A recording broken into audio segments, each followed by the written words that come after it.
A lot of this isn't going to make sense to you, and I'm sorry about that. I'm just going to start at the beginning, with the house.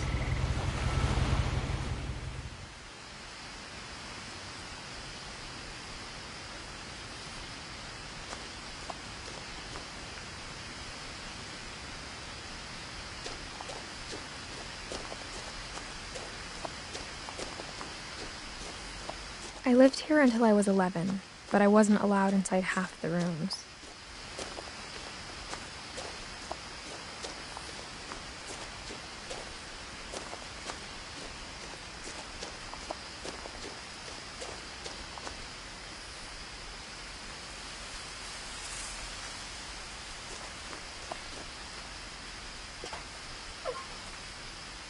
Inside the mailbox were bills from 7 years ago, marked urgent, open immediately.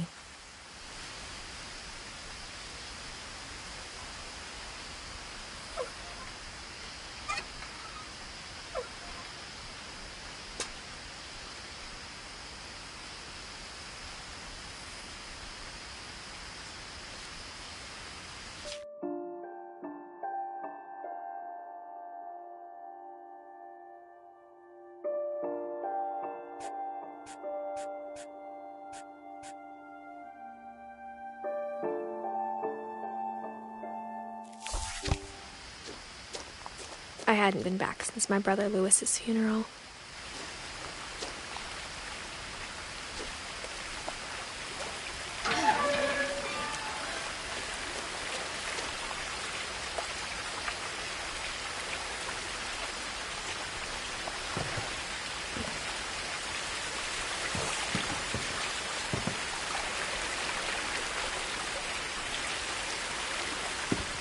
In her will, my mother left me a key, but didn't tell me what it unlocked. Maybe she thought I'd know. Or she thought that the mystery would be enough to bring me back.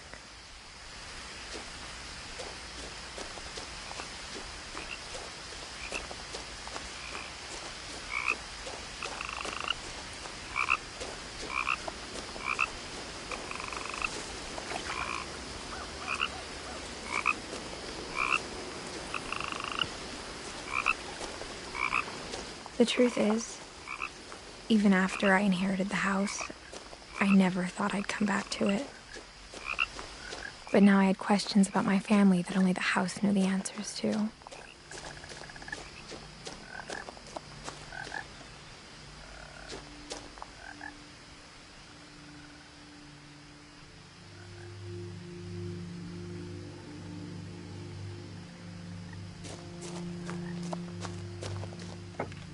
The woods around the house have always been uncomfortably silent, as if they're about to say something but never do.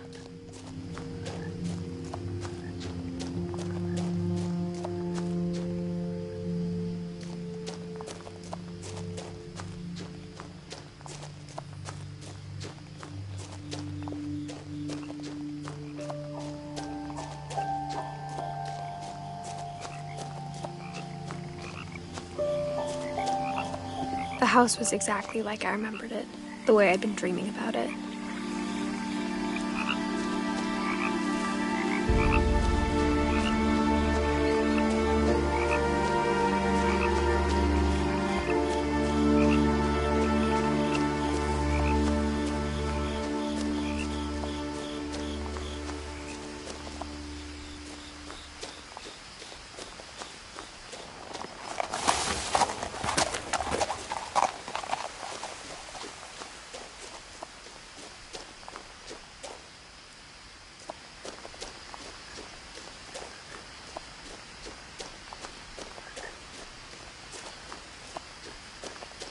No one had driven this way in a long time, but I saw a few hoof prints.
As a child, the house made me uncomfortable in a way I couldn't put into words.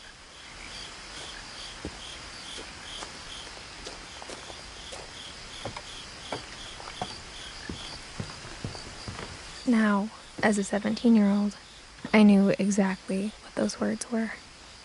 I was afraid of the house.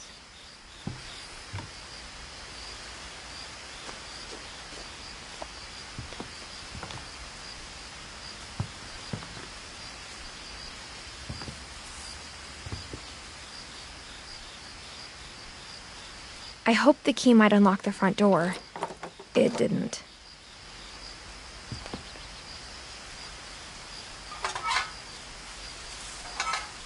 Looking in, I felt like the house itself had been waiting for me.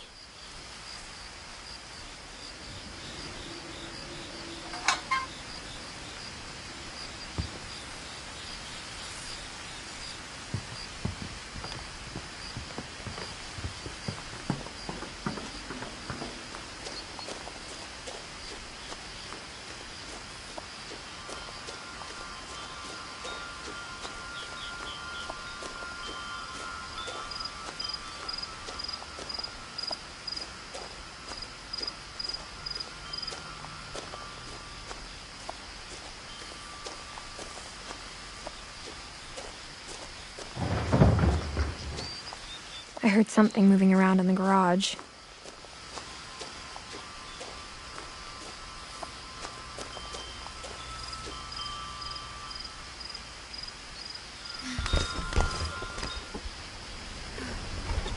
Crawling through the doggy door used to be a lot easier when I was 11.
For the first time in years,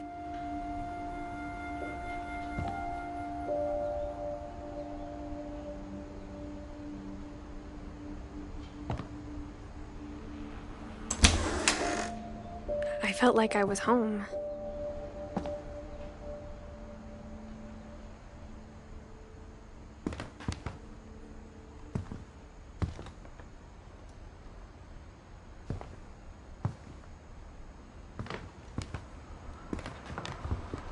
But instead of a family, there were just memories of one.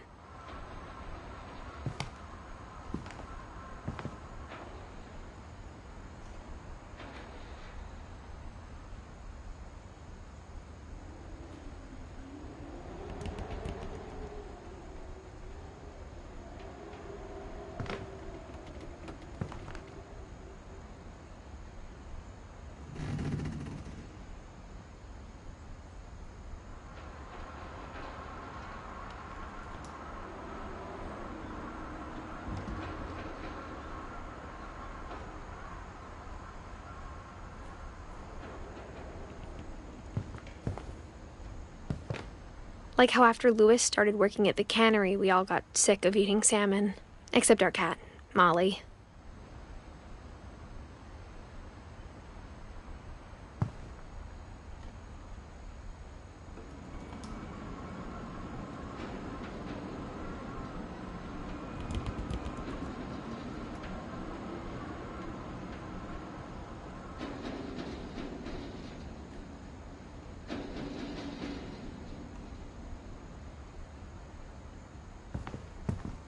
Or how only one restaurant would deliver to our house, so we had Chinese a lot.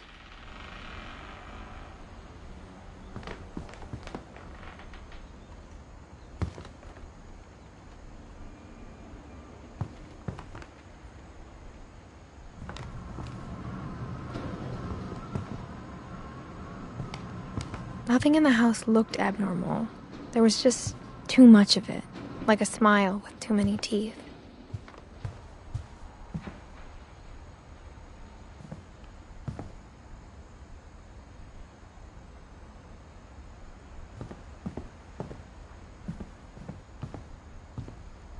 My mom wasn't much of an optimist, but she never stopped believing that my brother Milton was alive.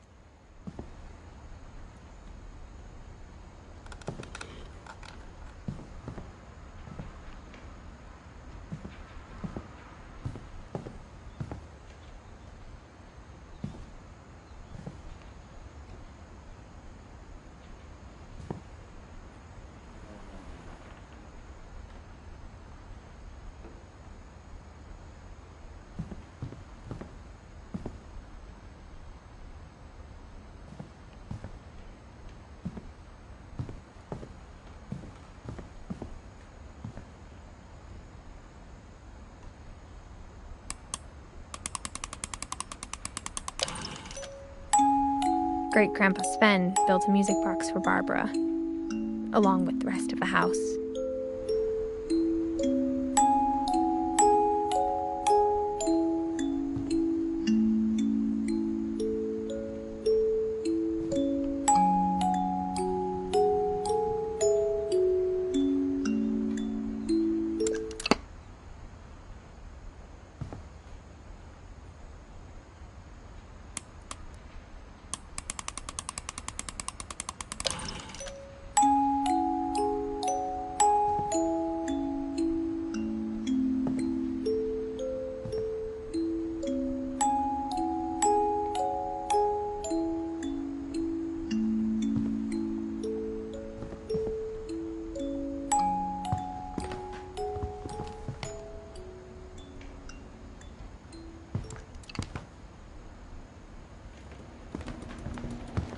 Even the fireplace had a story. Edie told me the bricks came from the original house, after it sank.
The table was still a wreck from the night we left.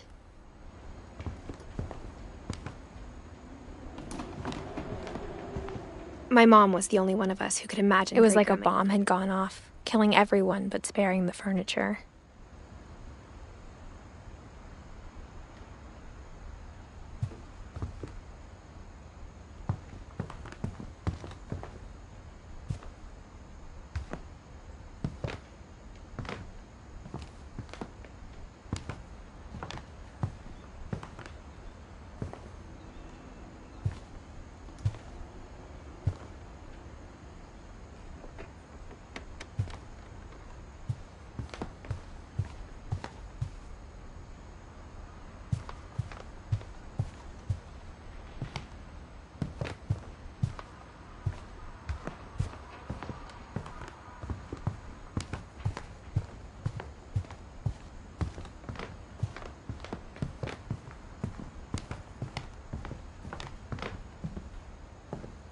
Mom always told me to stay out of the basement, so I wasn't too surprised when the key didn't fit.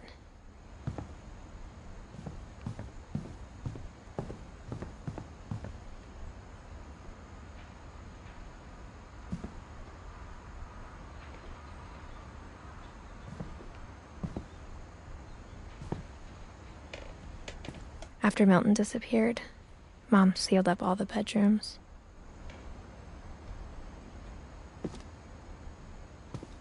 Then Edie retaliated and drilled peepholes.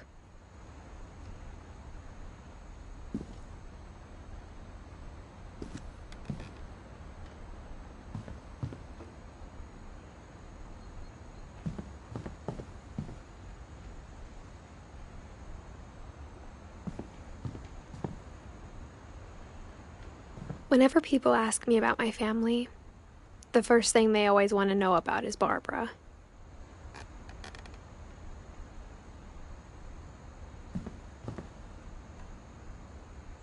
Edie's father, Odin, built the original house.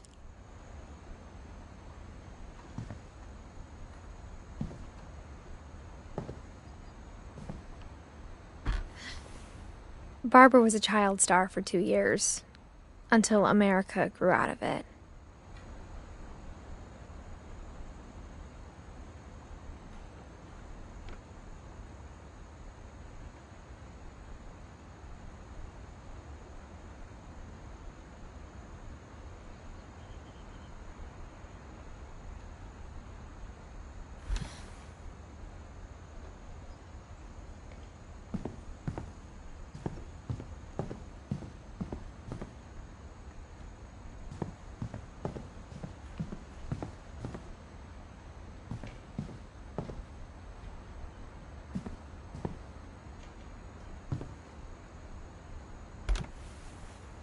Molly always seemed like a girl I could imagine being friends with, if she hadn't died in 1947.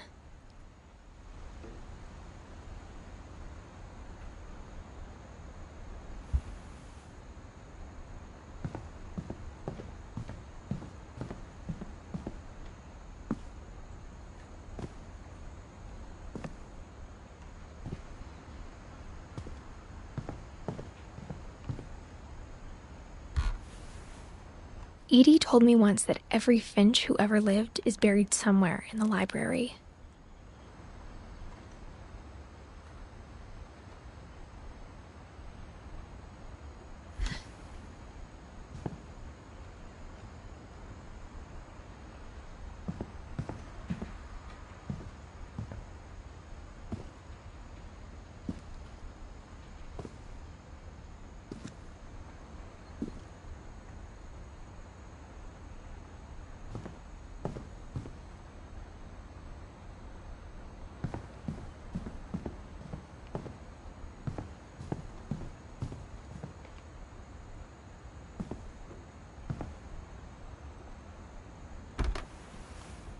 The last time I was in Edith Sr.'s room, I was 10 and she was painting my portrait.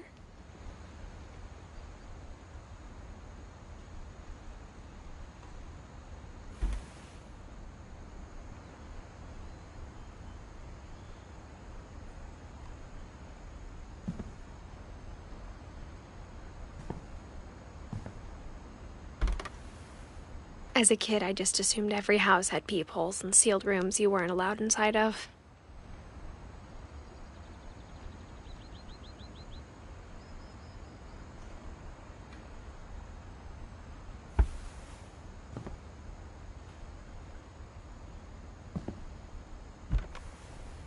My Grandpa Sam spent 7 years sharing a room with his dead brother, Calvin.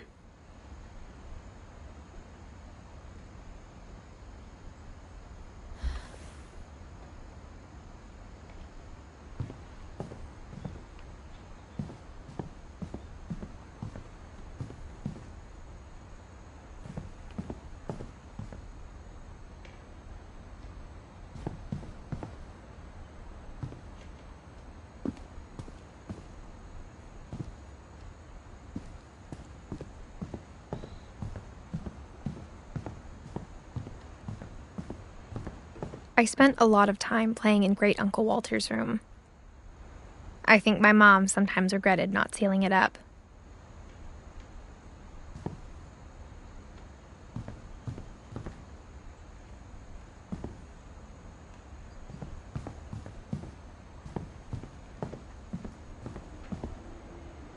Lewis told me there were secret passages, but I never believed him.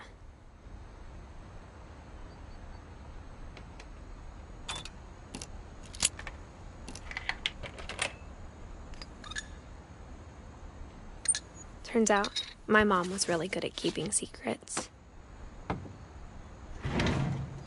Now it was time to find out what my mom had been afraid of.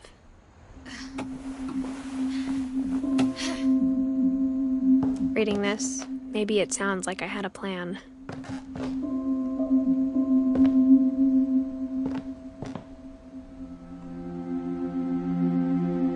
From the paintings on the wall, it was clear my brother Milton had been here before me.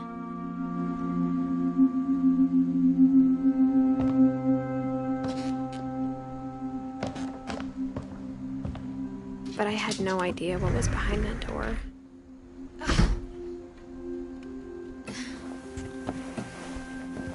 Just like I had no idea where all this was gonna lead.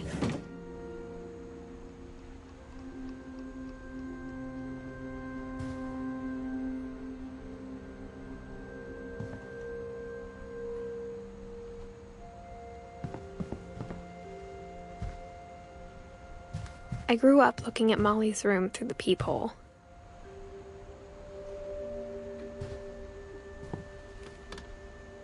Molly's gerbil had a tiny bedroom with its own even tinier gerbil cage.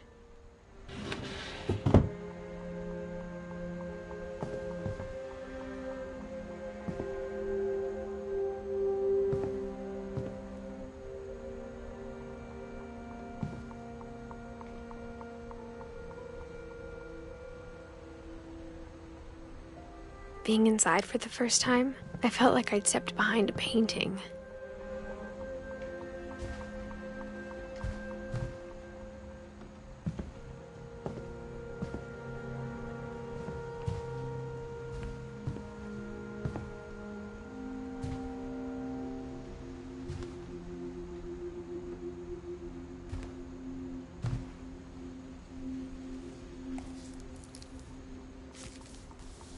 December 13th, 1947.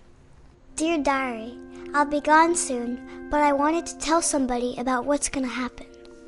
It started when Mom sent me to bed without dinner. I woke up and I was starving, so I looked around for something to eat. The gerbil food was dry, but I didn't mind it.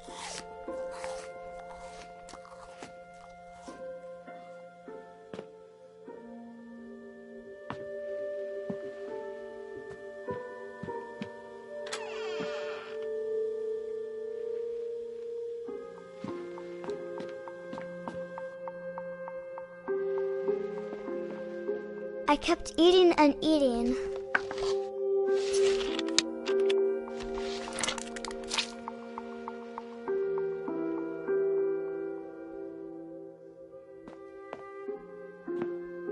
I ate a lot of things that night.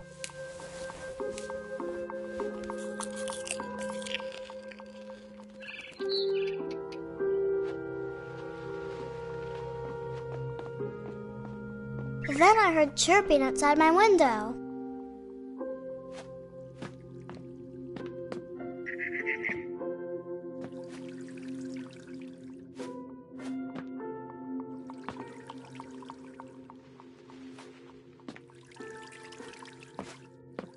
I thought about eating Christopher, but I held back. It was a barn swallow going back to her nest.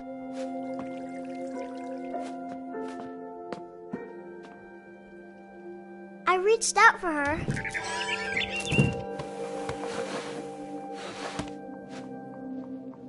And suddenly, I was a cat.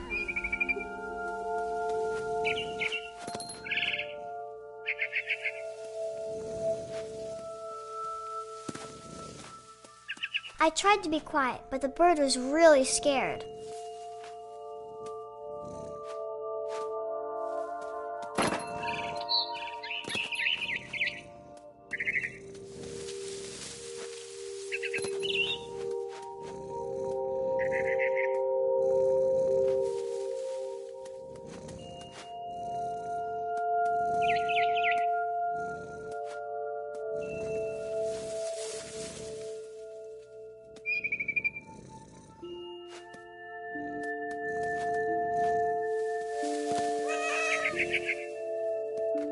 Mom and Dad didn't even look at me.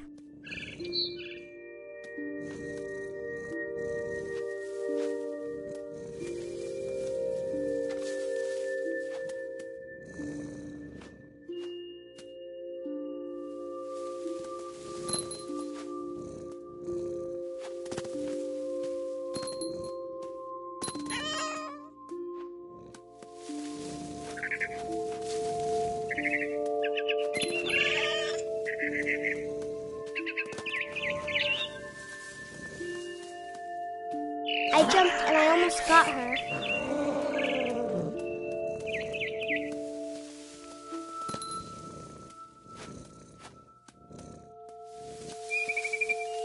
I could tell she was getting really tired.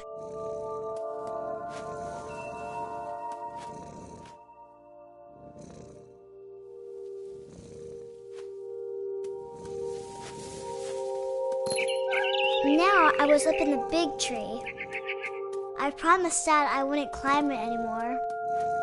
All I cared about was eating that mama bird.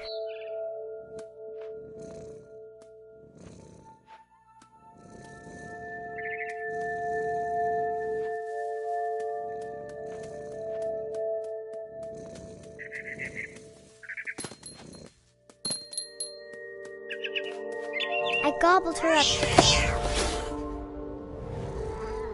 And suddenly, I was an owl. First, all I heard was the wind. Then I heard little teeth nibbling in the grass.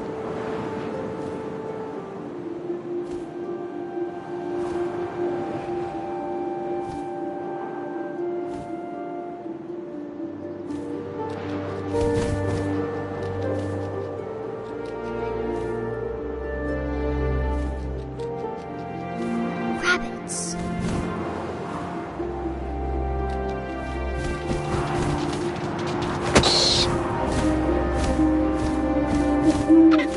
I imagined his face looking up and seeing mine through my talons. I swallowed him up, and I didn't chew one bit. Then I flew off to find something bigger.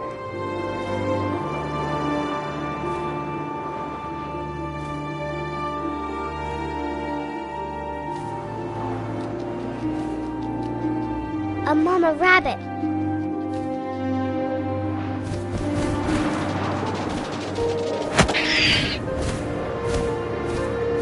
She was almost too big to carry.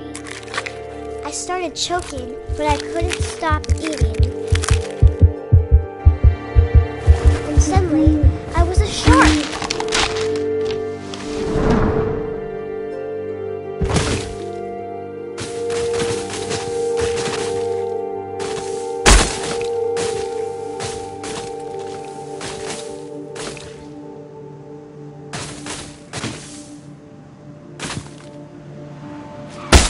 I rolled off the cliff and into the ocean. Now, I was hungrier than ever.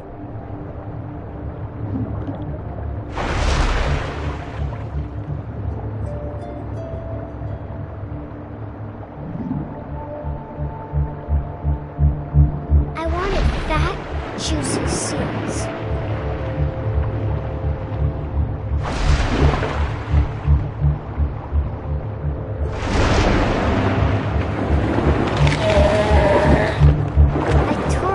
Flipper, and it tasted really good.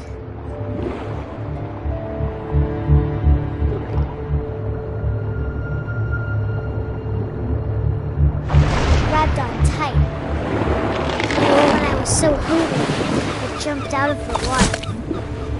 When I opened my eyes, everything had changed.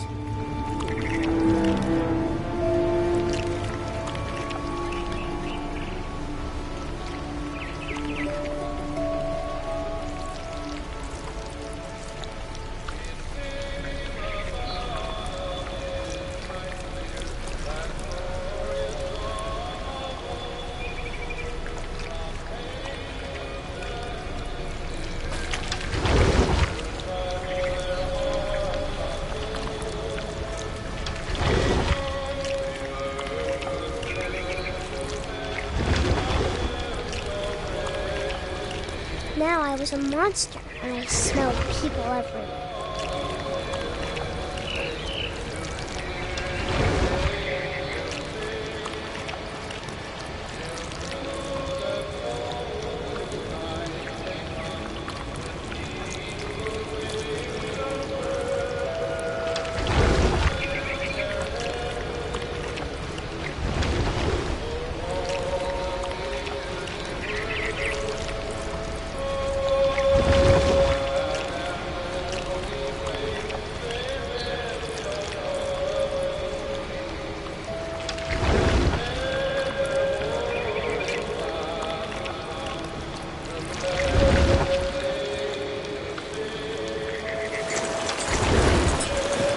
I was big, but I moved real quiet.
Belly with a rusty razor, his belly with a rusty razor, his belly with a rusty razor, and no more.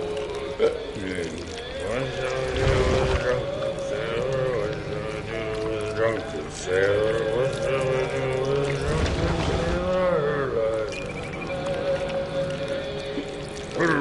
And the captain's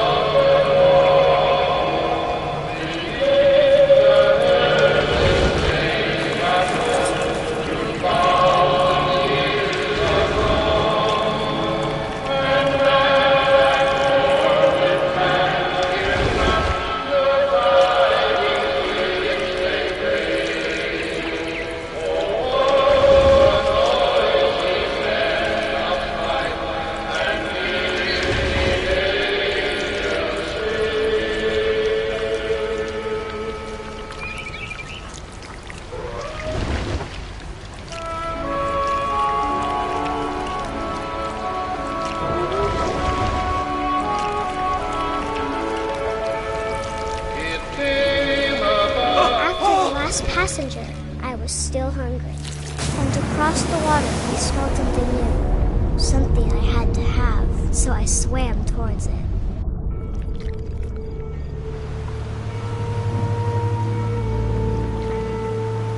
I slithered onto the sand, and the good smell went into an old pipe.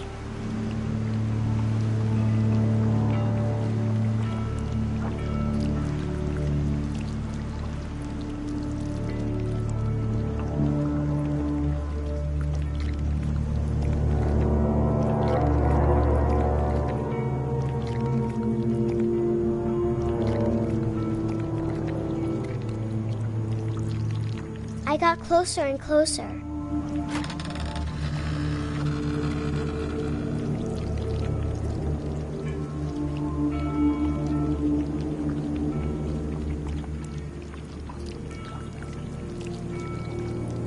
All my stomach started growling. And suddenly, I was me again. I held my breath for a long time, but I couldn't hear anything. I think it's waiting for me to fall asleep. But it's not going to wait much longer. It needs to be, and we both know I will be delicious.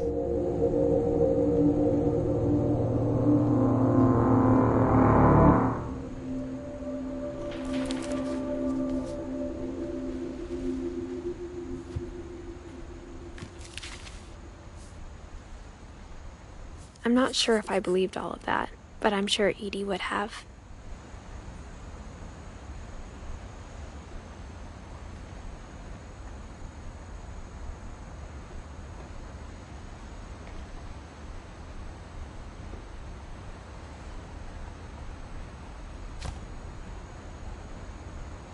I got the sense Edie had spent a lot of time here, before my mom sealed the doors.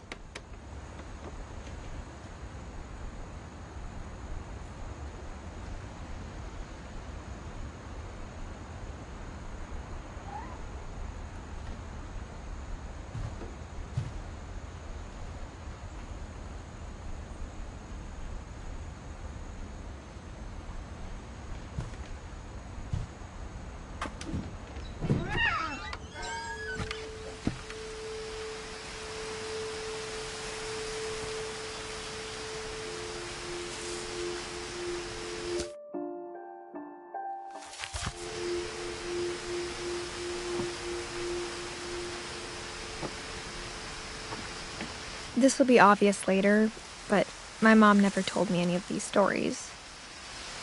Edie would have, but Mom didn't like bringing up the past. The one who named it Molly.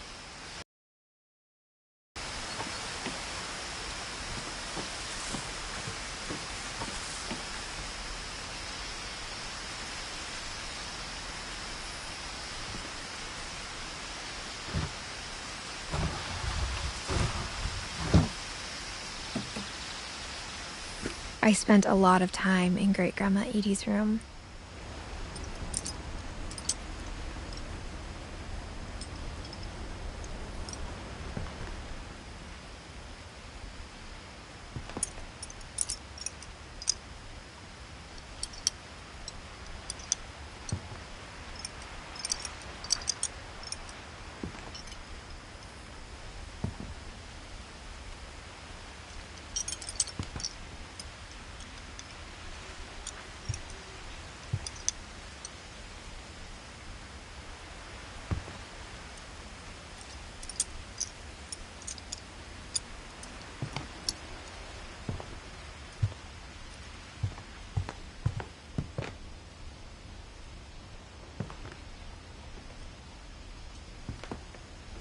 One summer, they evacuated the island, but Edie refused to go. For a few weeks, she was a celebrity.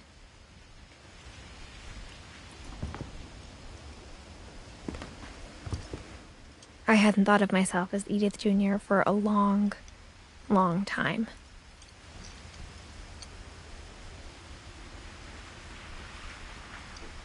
Edie gave a big interview about a mole man living under the Finch house. My mom was furious.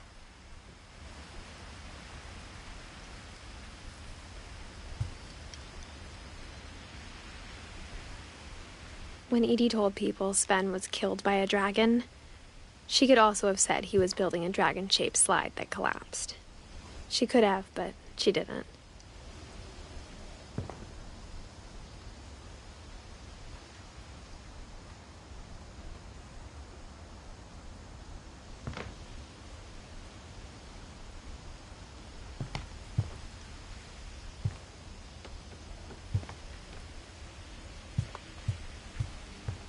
Her room was like a museum.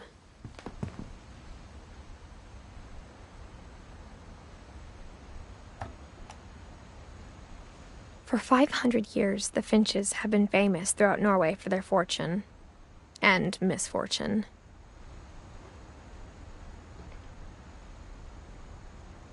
Odin Finch buries the latest victims of the family curse, his wife Ingeborg and their newborn son, Johan. On January 7th, 1937, he set sail with his family and his house, hoping to leave the curse behind. But 40-foot waves off the coast of Washington send the house and Odin to the bottom of the sea.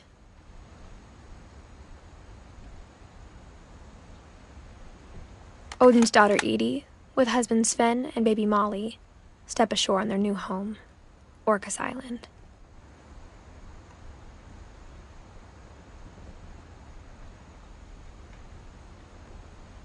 Edith Finch is the first to be buried in the new family cemetery.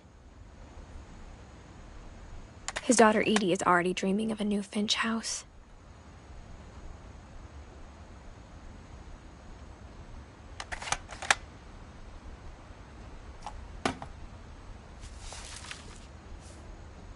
Whatever's wrong with this family, it goes back a long ways.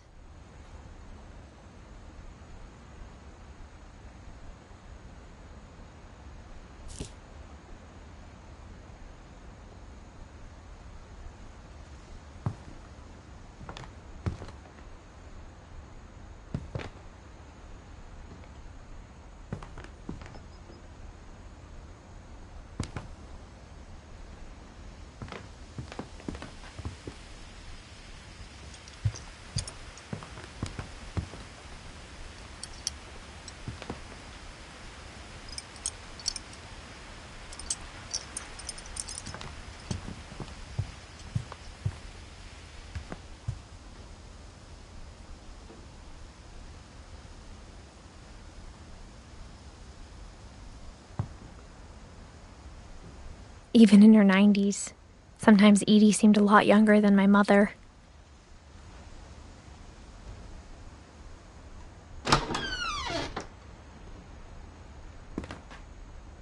The only trace Grandpa Sam's first wife Kay left on the house was the pink bathroom.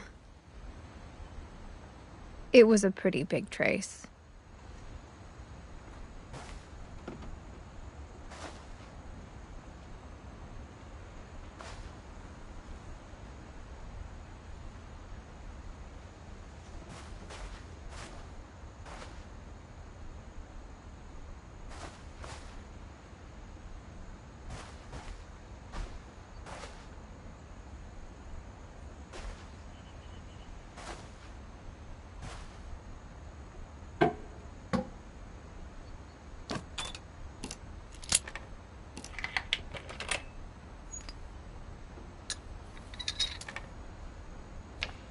There's a secret in this bathroom.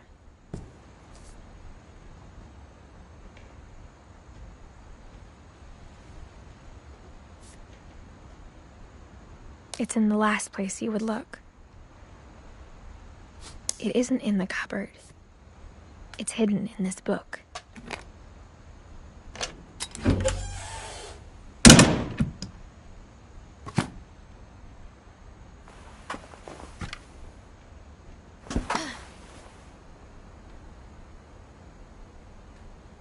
Sven gave Sam an old camera he'd refurbished. He never put it down.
I knew Grandpa Sam had a twin.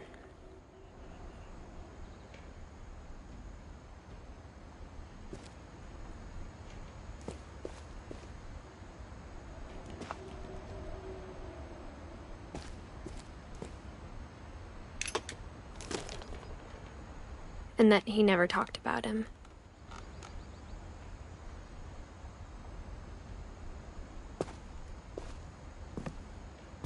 I guess my grandpa didn't like history any more than my mom did.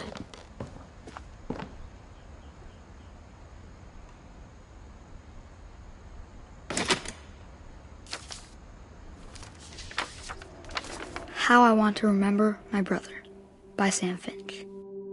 The thing I remember is that when he made up his mind, that was it.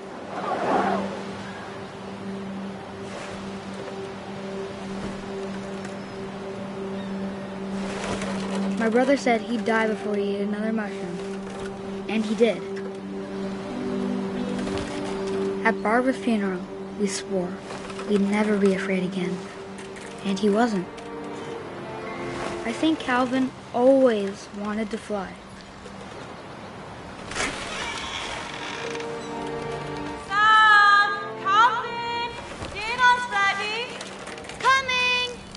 But that day, he finally made up his mind to do it. I told him going around was impossible. Maybe if I hadn't said that, Calvin! I'm not gonna tell you again! maybe if the wind hadn't picked up, then maybe he'd still be here. But I doubt it. I think he'd already made up his mind.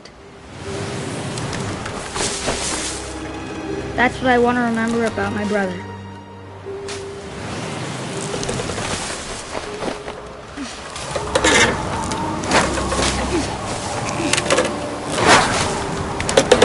The day he made up his mind to fly. And he did.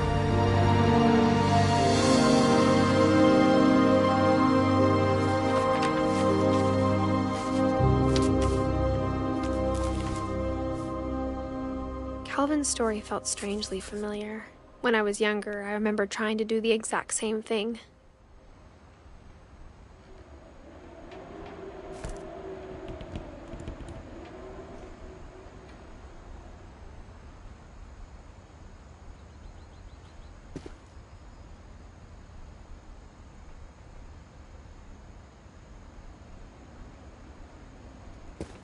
After the funeral, Edie roped off Calvin's half of the room.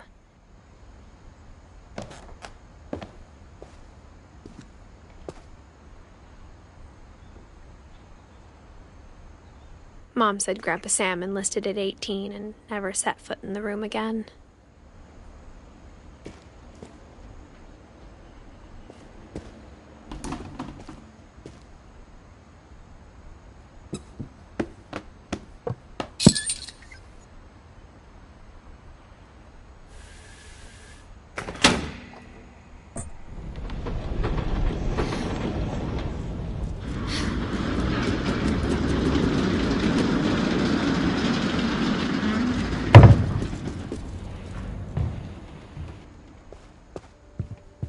The passages were a pretty tight fit.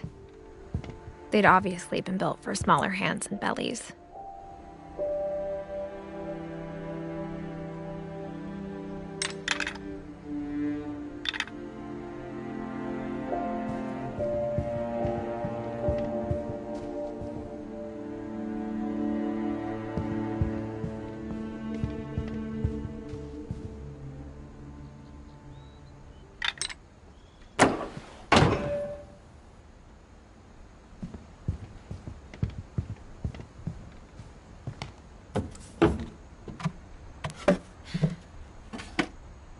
Growing up, I always thought of Barbara as a child star.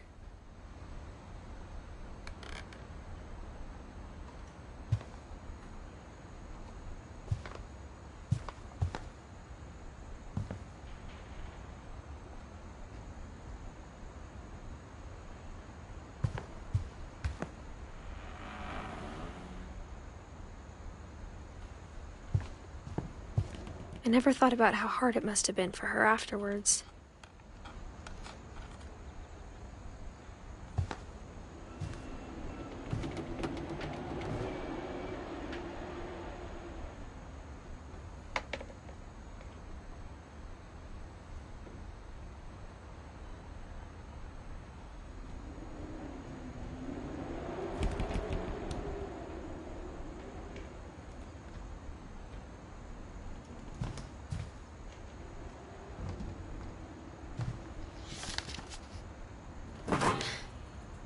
Of all the stories people wrote about Barbara's death, I'm surprised Edie saved this one.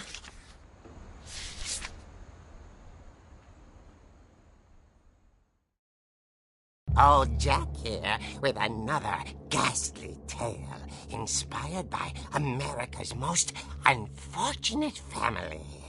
I'm calling it The Surprise Ending of Barbara Finch. As a child star, Barbara was famous for her scream. Now at 16, she was all washed up. A has-been. But in a lucky break, she'd been asked to perform her signature scream at a local convention for monster movie fans. It was just the boost her career needed. Unfortunately, her scream hadn't aged well. Getting better. I think you just need the right motivation. Her biggest fan and current boyfriend, Rick, was about to demonstrate when... Now that was a great scream. It was Barbara's father, Sven. He'd slipped into a table saw and had to be rushed to the emergency room. So Barbara got stuck babysitting her youngest brother, Walter. Her convention comeback was cancelled. Okay, I'm hearing frustration, but I'm not hearing terror. What if I tried... A gang of hoodlums in Halloween masks have been terrorizing Orcas Island tonight. Police are urging residents to... That came from the basement. You're right! Also, I loved your delivery on that. Why is your basement door locked? Because my dad likes making puzzles and secret passages. There's a key hidden in the music box. The secret is to keep winding and winding until finally the key pops out. Thanks, babe. I'll be back in a sec. 20 minutes later, Rick hadn't returned. So Barbara went to look for him, right on cue. She reached for the music box.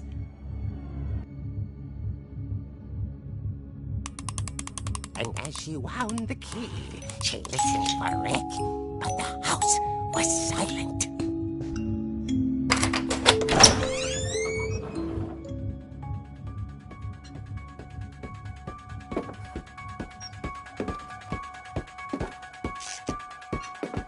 She found Rick's crutch and imagined the worst.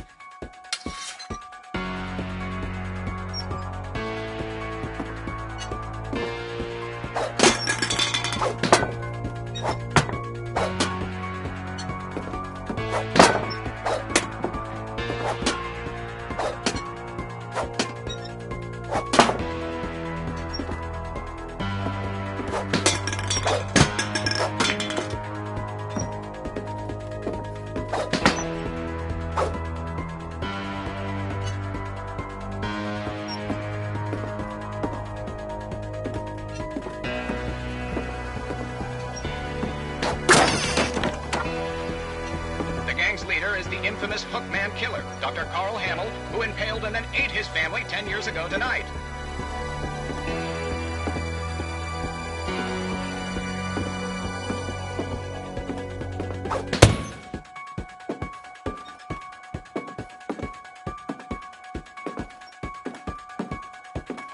The old fridge rattled and grew still.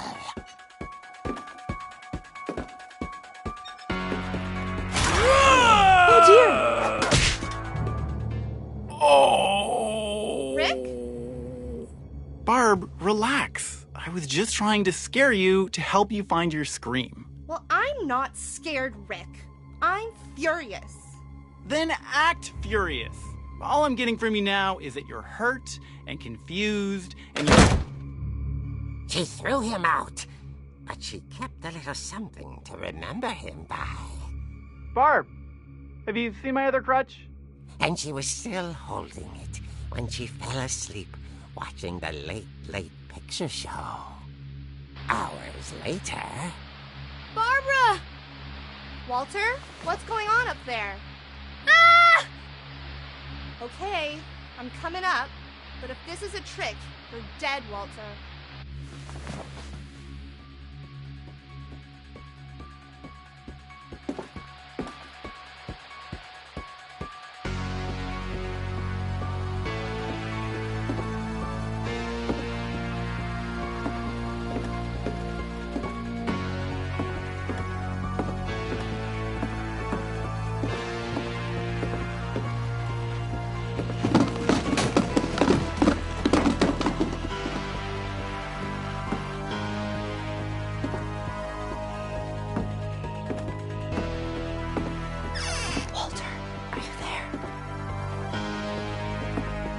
Walter had vanished, but his bedside radio was still on. Orcas Island police describe the man as 6 feet tall, with a steel hook for a hand. Residents are urged to lock all doors and windows and notify the police of any suspicious activity. Barbara turned, saw the hook man, and was speechless. He was quite smashing.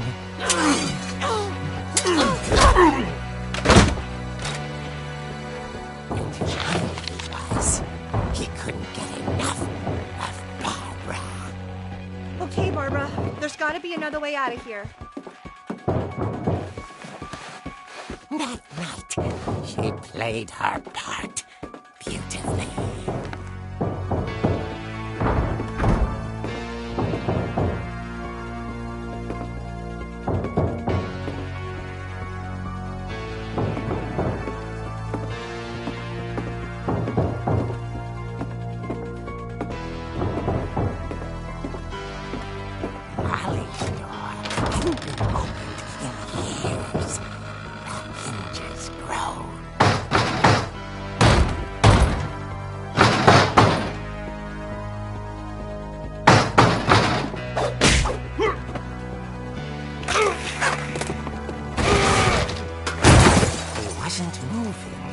But she sensed the story might not be over yet.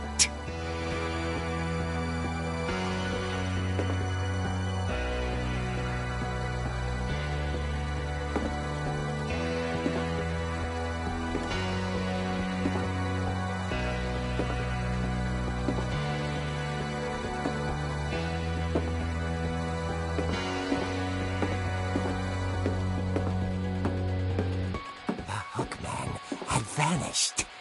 She listened for his breathing, but all she heard was...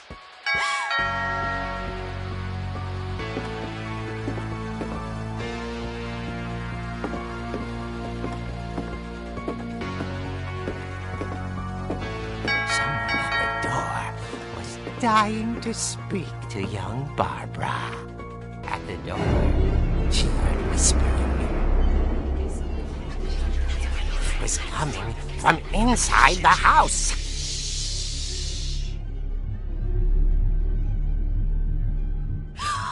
Oh dear. Surprise! Bravo, Barbara! You were wonderful. The monsters had come to surprise her. For Barbara, it was a dream come true.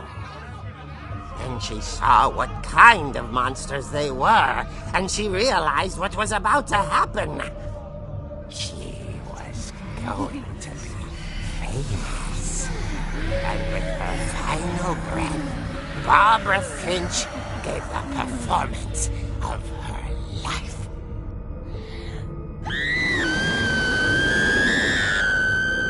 I wasn't there myself, but I hear Barbara was magnificent. Poor girl. She had a taste for stardom. But unfortunately, so did her fans. Of course, the police blamed it all on poor Rick, who disappeared the same night. And little Walter?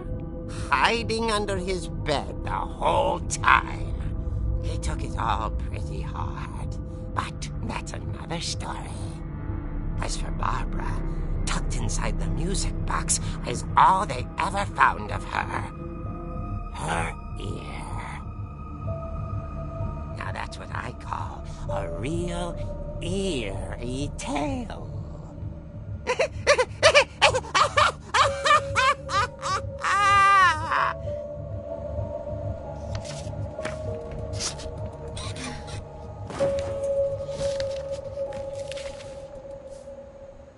Edie told me all Barbara wanted was to be remembered, as absurd as that comic was.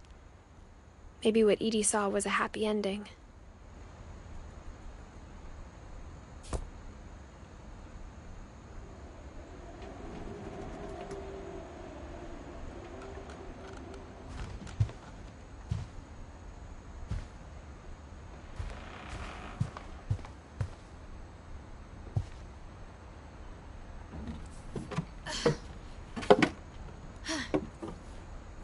I guess now I know why Mom didn't like me playing with the music box.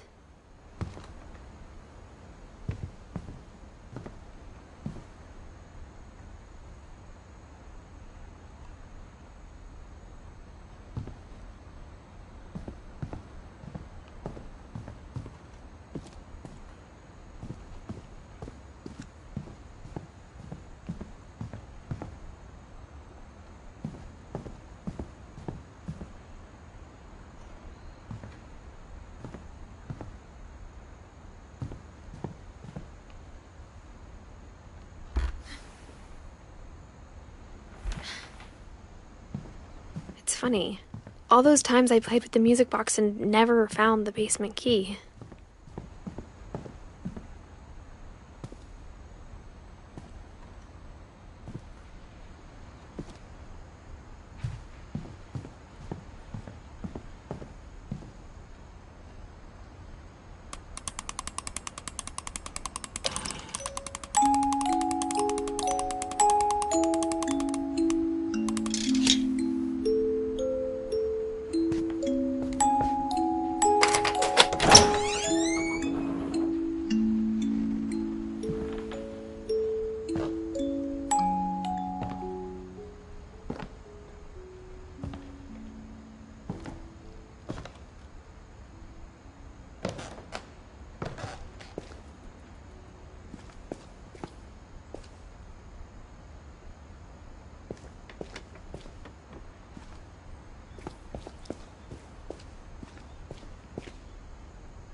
Mom said the basement was off limits, unless I wanted another tetanus shot.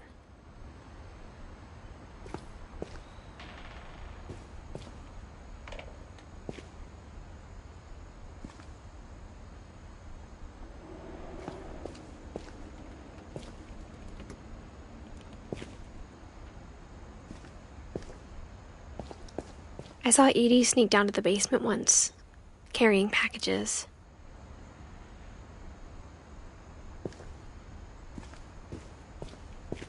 I thought maybe she was hiding presents.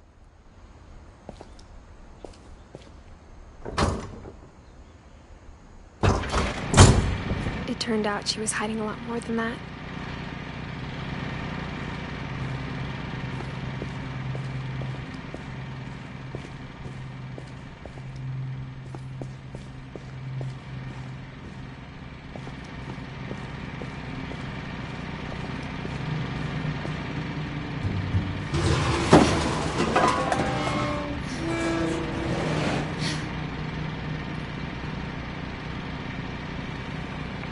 I remember asking Mom once about where Walter had gone.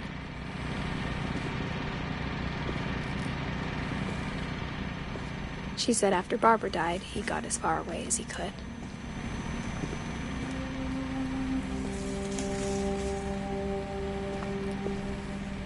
If there's a pattern in all these stories,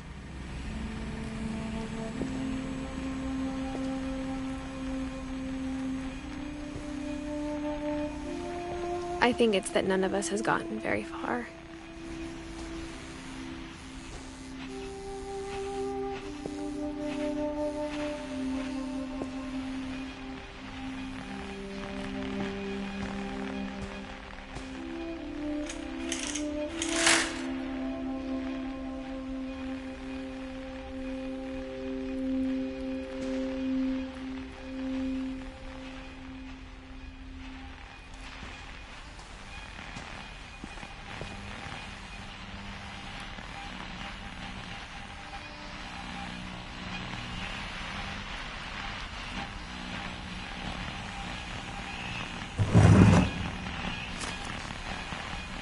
Goodbye, everyone. I can't believe I've been down here for 30 years. On that first day, after the shaking started, I didn't think I'd survive a week.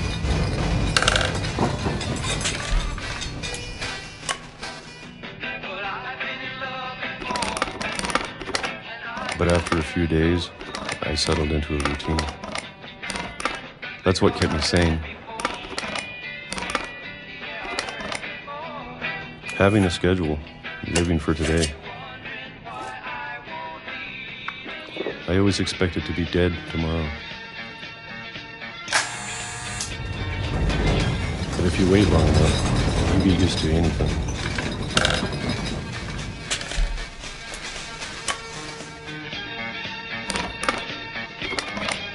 Even a monster on the other side of the door starts to feel normal. Almost friendly.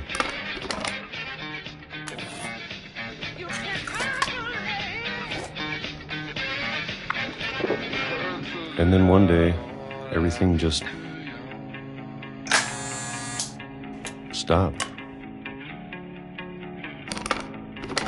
Whatever that thing was, it was gone. Maybe it got tired of waiting. Or maybe I just got tired of being afraid.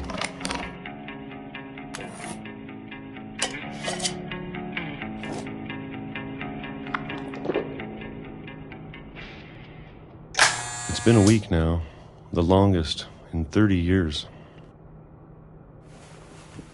I'm done waiting. I have to leave while I still can.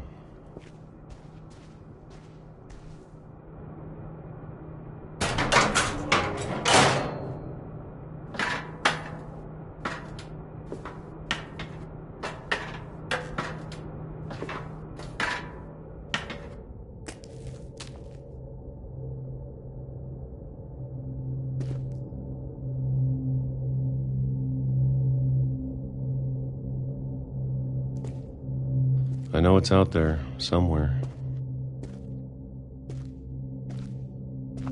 Whatever killed Barbara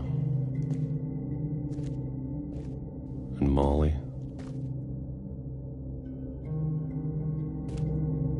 and Calvin. Maybe this is all a mistake. But I need to stop living the same day, even if it kills me.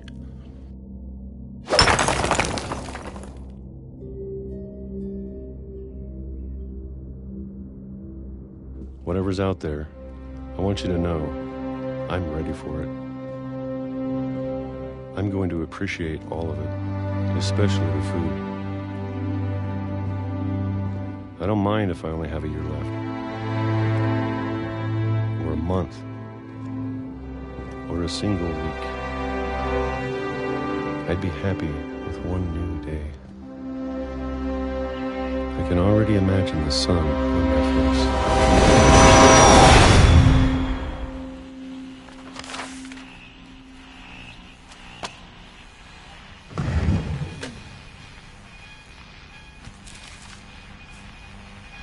Walter died when I was 6. I can't believe my mom never told me he was down here.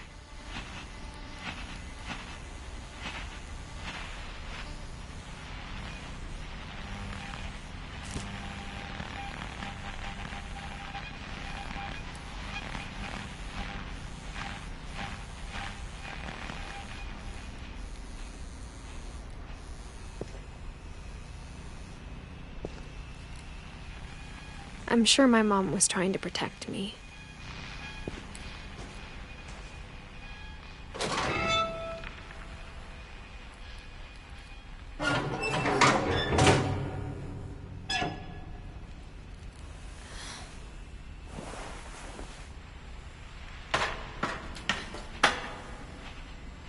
Maybe she was afraid I'd end up like Walter.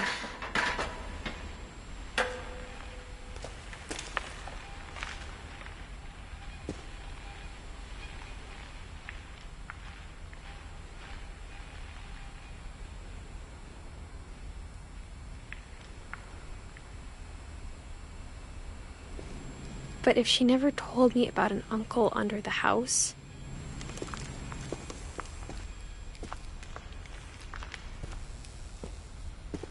I can only imagine what else she was hiding. I don't want to make the same mistakes she made.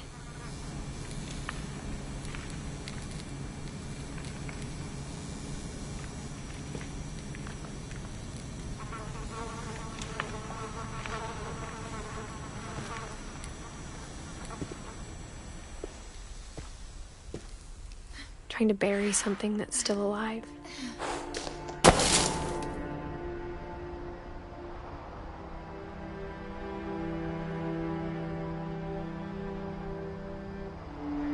Now that there's only one of us left, or maybe two,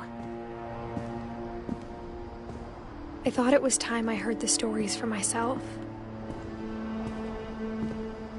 and found out what happened to everyone else. But now I'm worried the stories themselves might be the problem. Maybe we believed so much in a family curse, we made it real.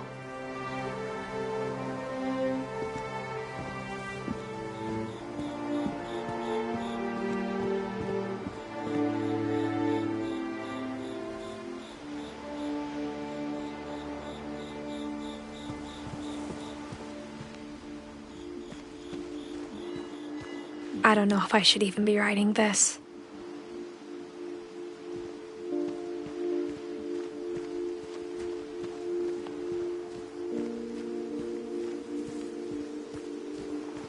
Maybe it'd be better if all this just died with me.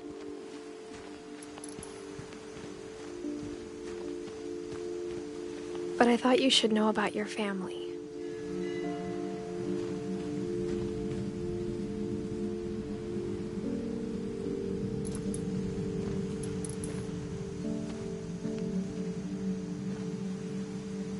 And the history you're a part of.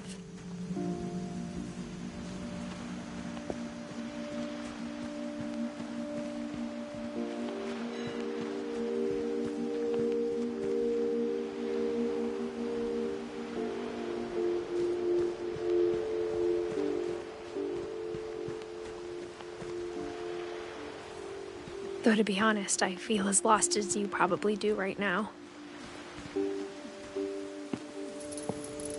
I think the people in these stories believed them, for what that's worth.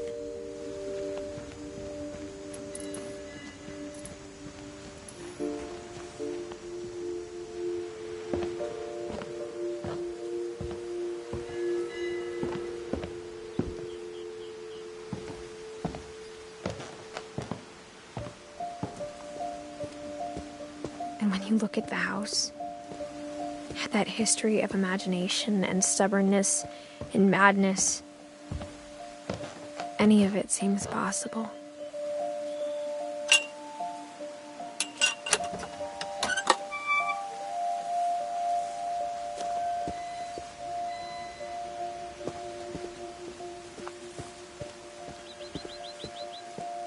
I think we've been surrounded by death for so long, we've just gotten used to it.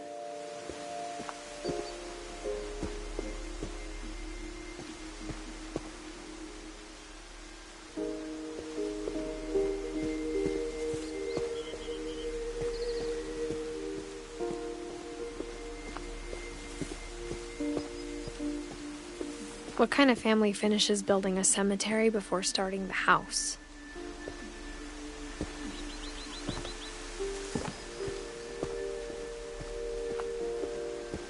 It's embarrassing for me to admit this, but the pet cemetery made me more uncomfortable than the human one.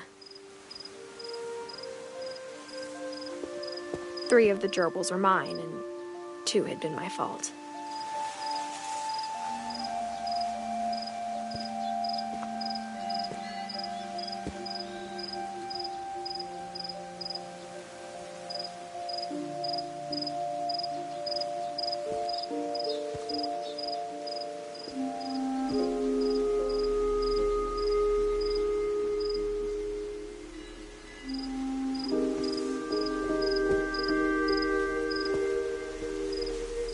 Sven built the house, but it was Edie who designed the cemetery.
I'm sure Odin's monument had been Edie's idea.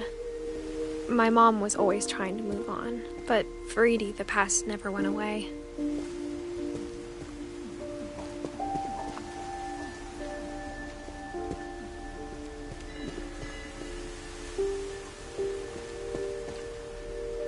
She could see it poking out of the water at low tide.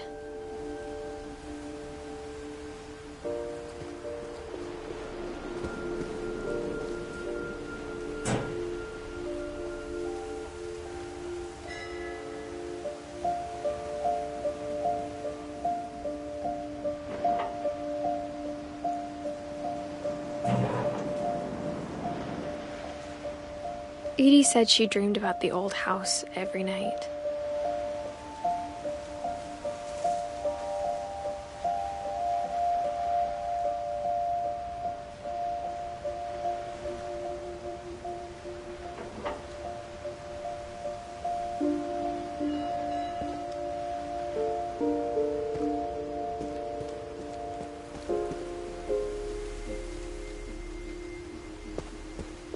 Edie's side was always easier for me to understand.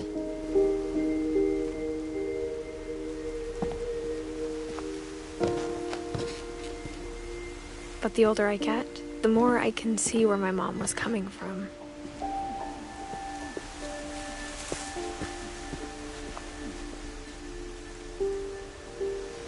Her dad had been pretty strict, but it wasn't enough to save her brothers. She was just trying to do better.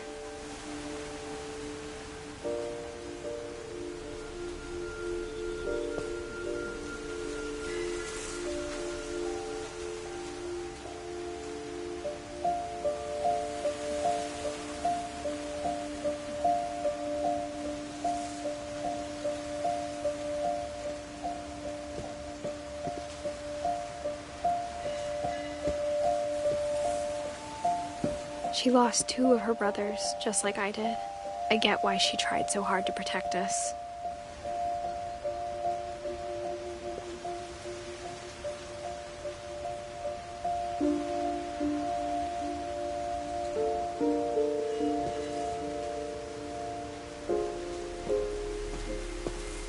We never found Milton's body, so my mom insisted we were putting up a monument, not a tombstone.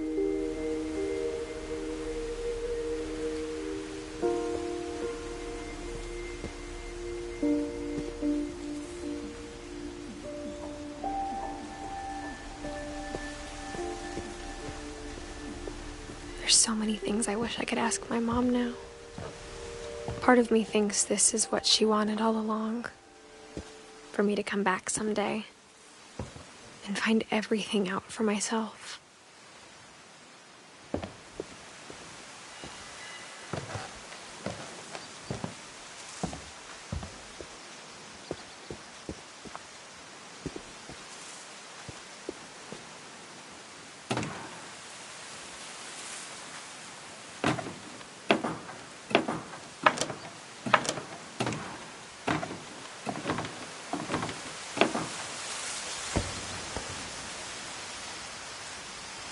But looking back on it now,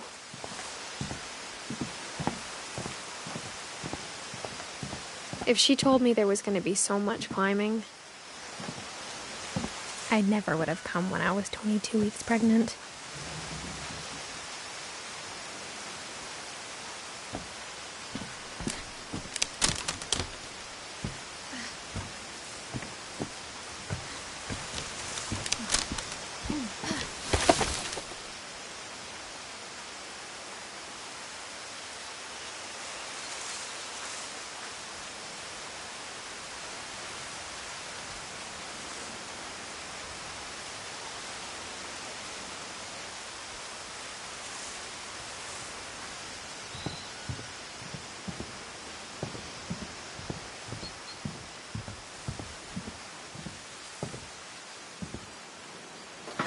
I never met Grandpa Sam, but I think he and my mom had a lot in common.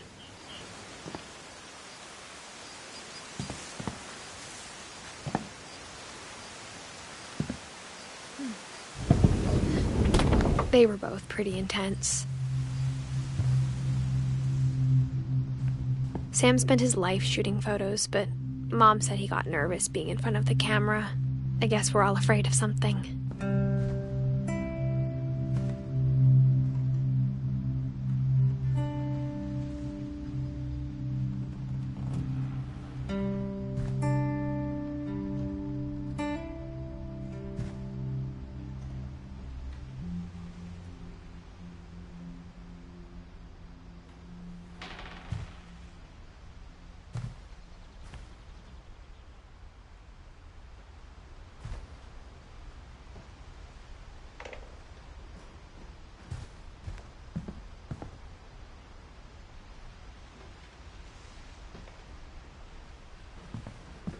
Instead of hiding from death, Sam seemed to go out of his way to meet it.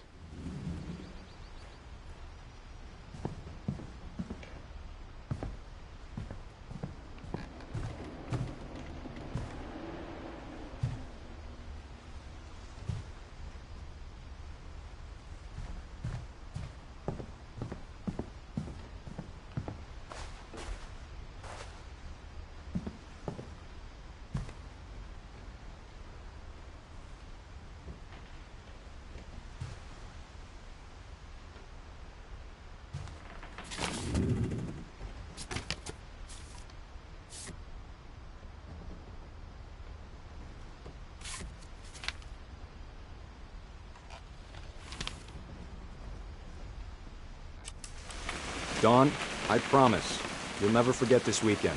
Yes, sir. These memories are gonna last a lifetime. What? Am I gonna have to shoot anything? Perfect. It's gonna rain the whole weekend, isn't it?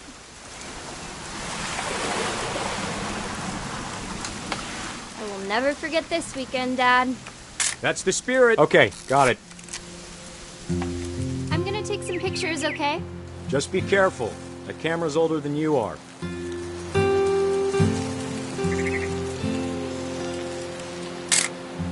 Aw. You're right, Dad. It's starting to clear up. Still freezing, though.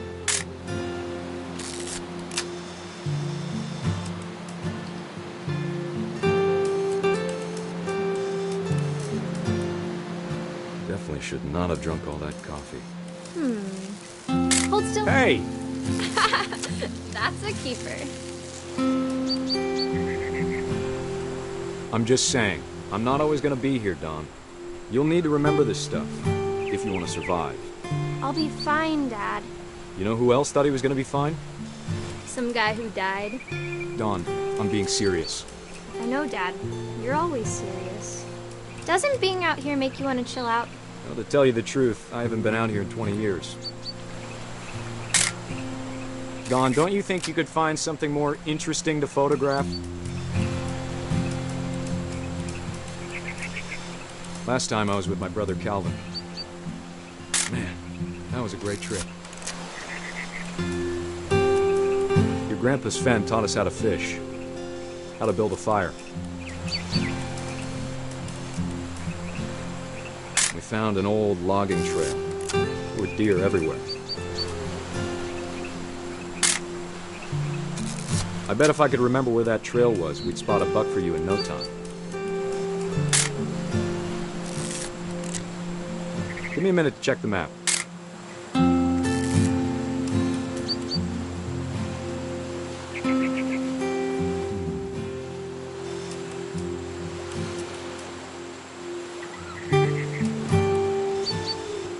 Let's see.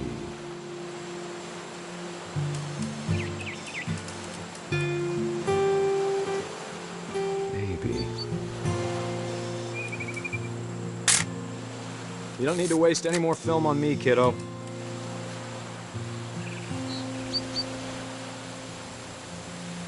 What was it? Dad! Good eyes, Dawn. Before you take the shot, let me get a picture of you.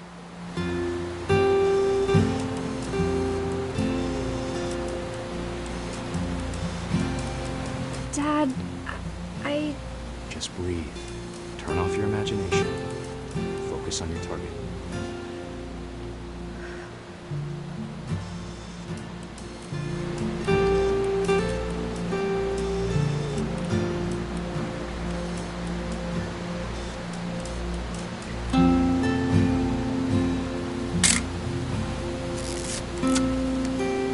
Let me get behind you.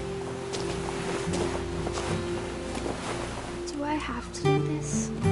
Dawn, you don't have to do anything. But if you want to survive, you'll need to be strong.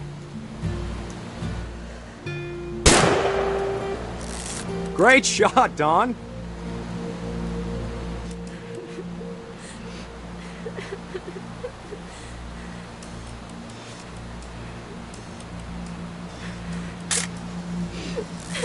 I'm proud of you, Dawn. Always remember that, okay?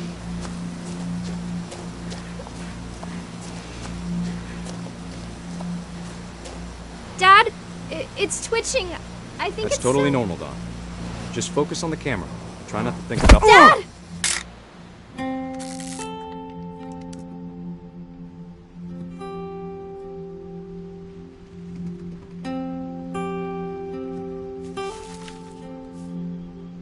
Of all these stories, that's the one I wish most that my mom had told me.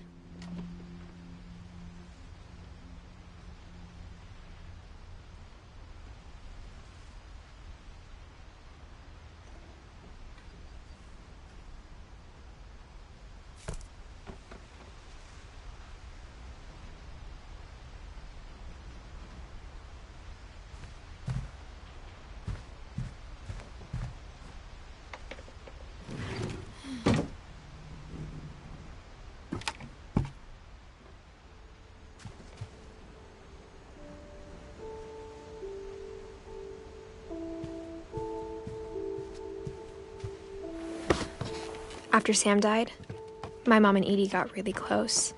They'd both lost a lot.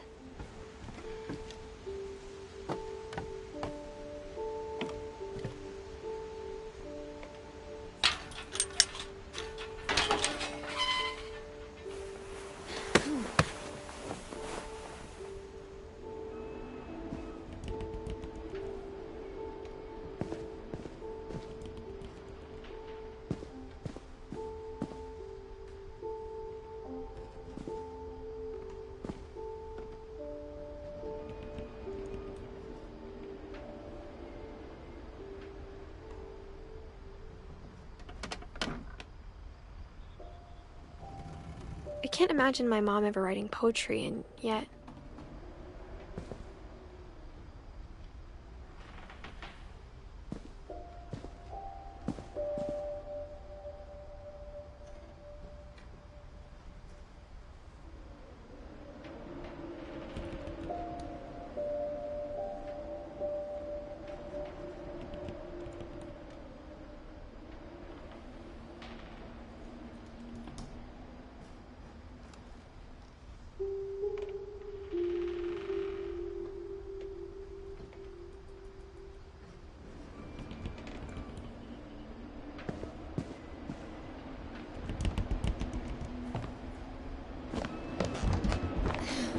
My mom moved up to the loft after her brothers died. At the time, it was as far away as she could get.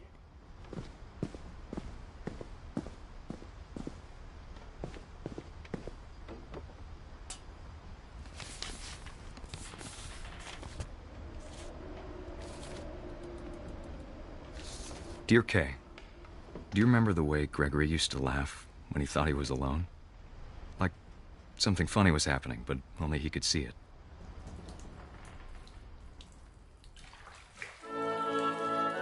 I think he saw things the rest of us don't.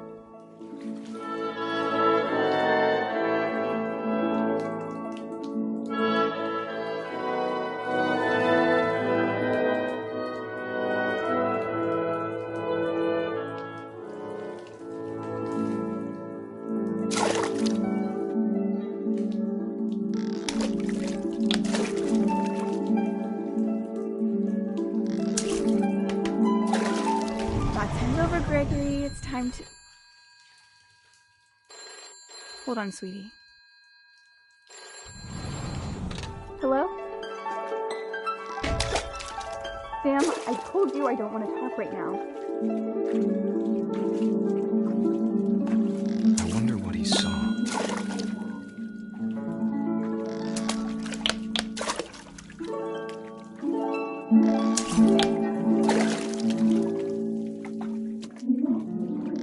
What his world was like.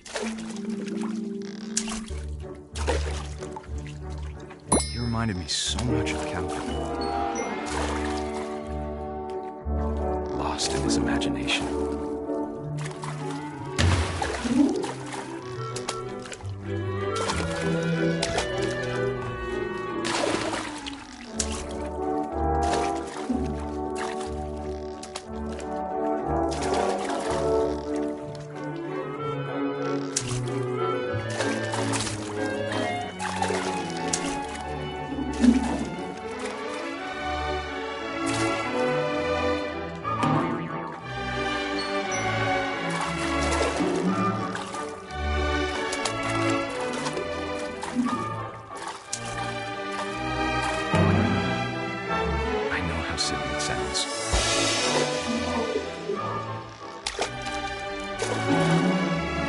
I worried about a baby being too happy. I feel him slipping away.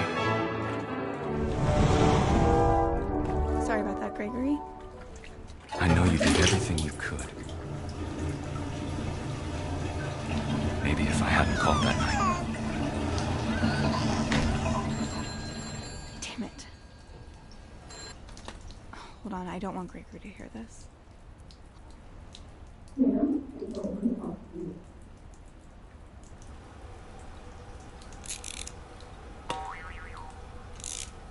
I wish he could have told us about the world he saw.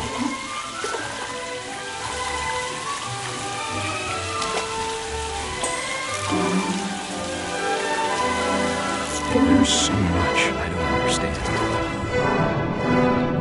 about Gregory, about everything.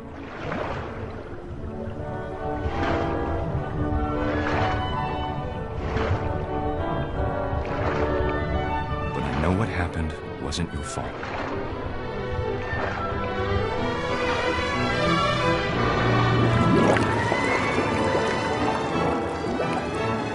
I'm sure he's happy. He'd want you to be happy too. Good luck, Kay. Love, Sam.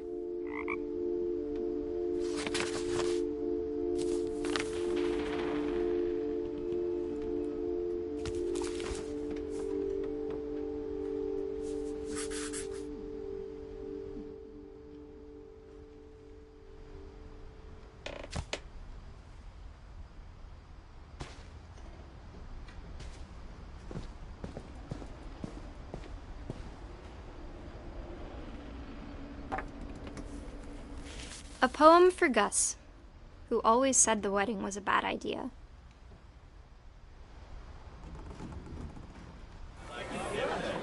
Our Our father never hit us kids, at least not very hard, before the day my brother said with teenage disregard that he'd be dead before he'd see a wedding in our yard.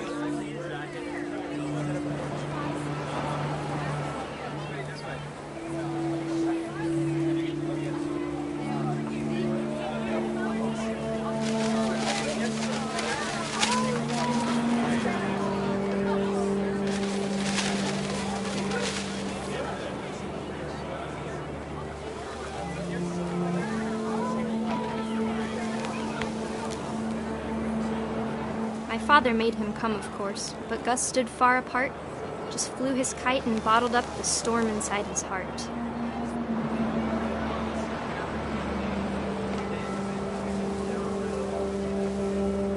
I tried to talk him out of it, but though he'd never met her, "We don't need a stepmom," were the words that I now learned. pronounce you husband and wife. You may kiss the bride.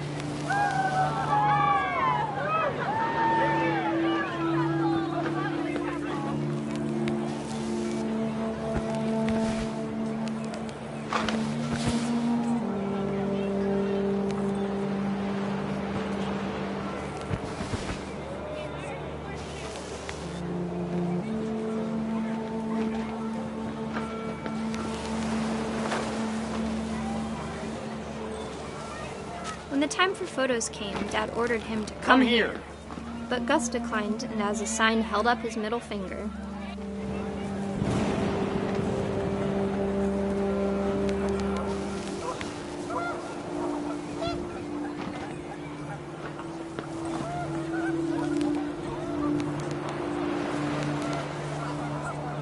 The wind picked up, and panicked geese appeared and quickly went. But all the humans did that day was go inside the tent.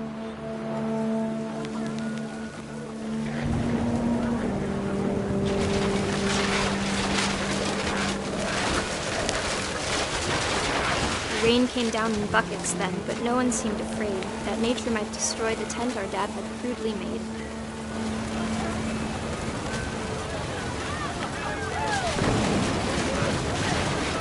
Thunder sounded much too close and full of angry power. But all my father said to this was, "Make the music louder."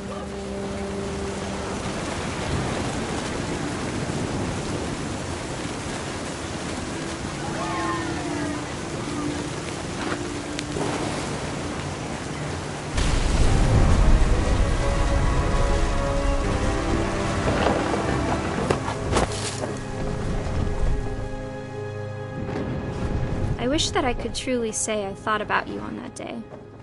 Out there on the beach alone, just you, the wind, the sea, and foam. But I didn't, until we found you.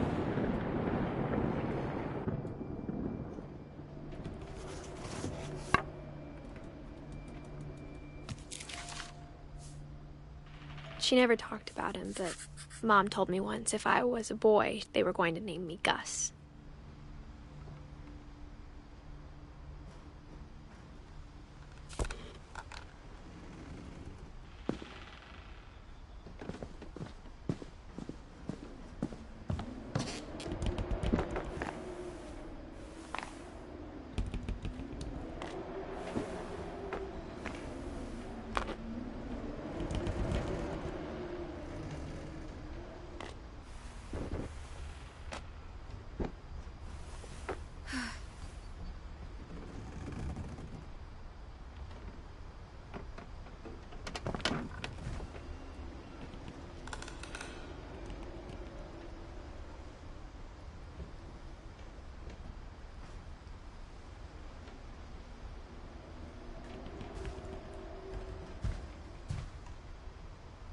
She spent a summer building houses in Calcutta, where she met my dad, Sanjay.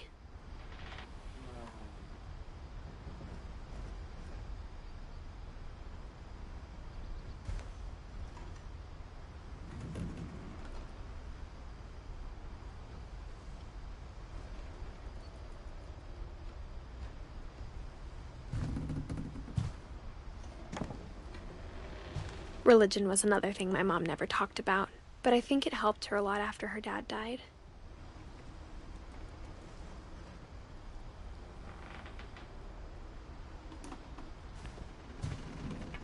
My mom moved to India a week after graduation and got a job teaching English.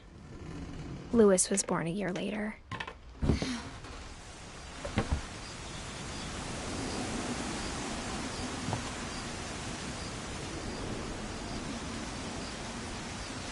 When my dad died, I don't think Mom knew where else to go. I'm sure Edie was happy to have her back.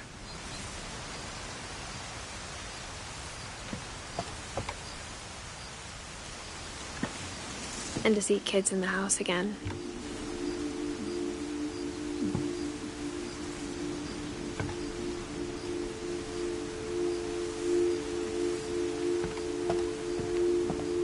The house had to get a little bigger, but Edie was used to that.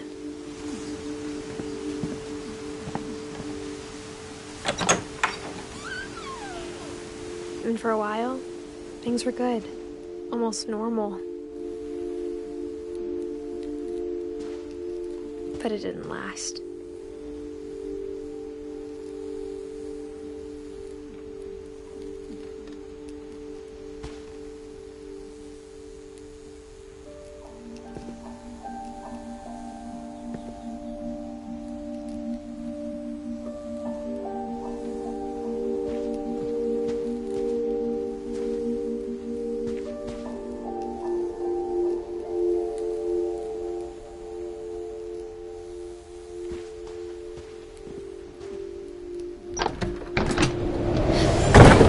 The beginning of the end was Milton's 10th birthday, when Edie gave him a castle.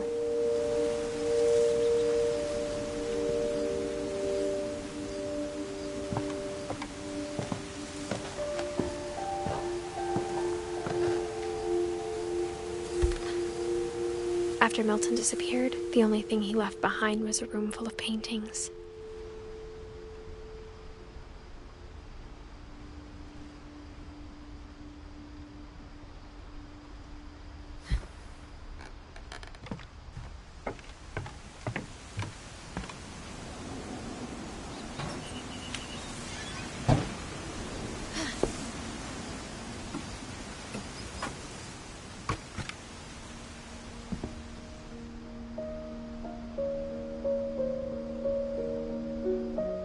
I think Edie was happy to finally have another painter in the family.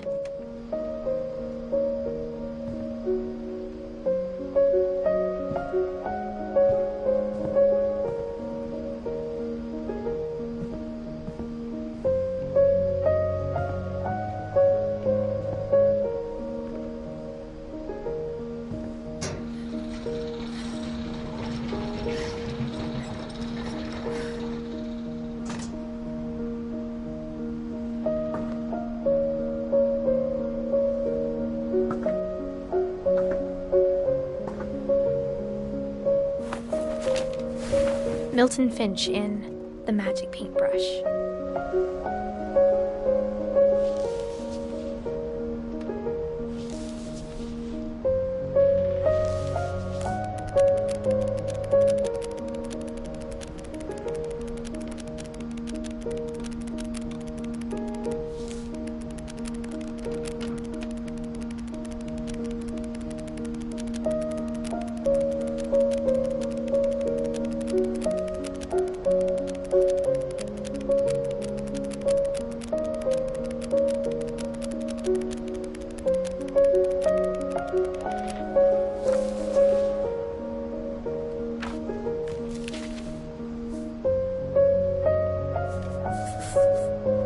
I was 4 when Milton disappeared.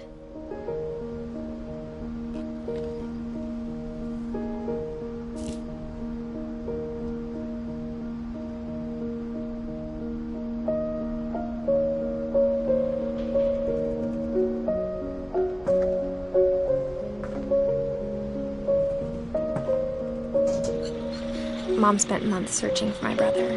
Then she sealed the doors.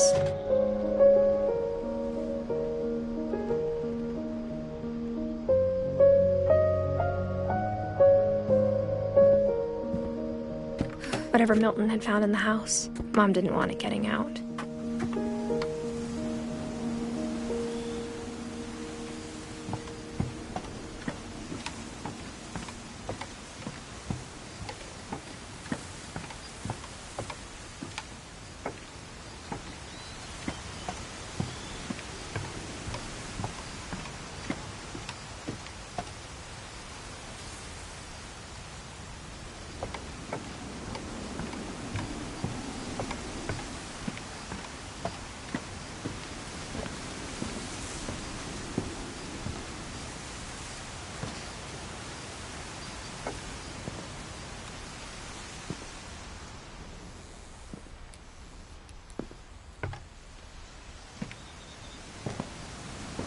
Mom definitely blamed Edie, but I think Louis blamed himself.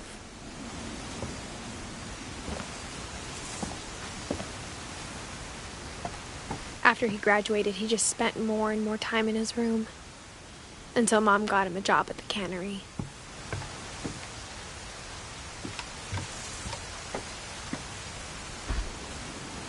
Everyone always told me to stay out of Louis's room, except Louis.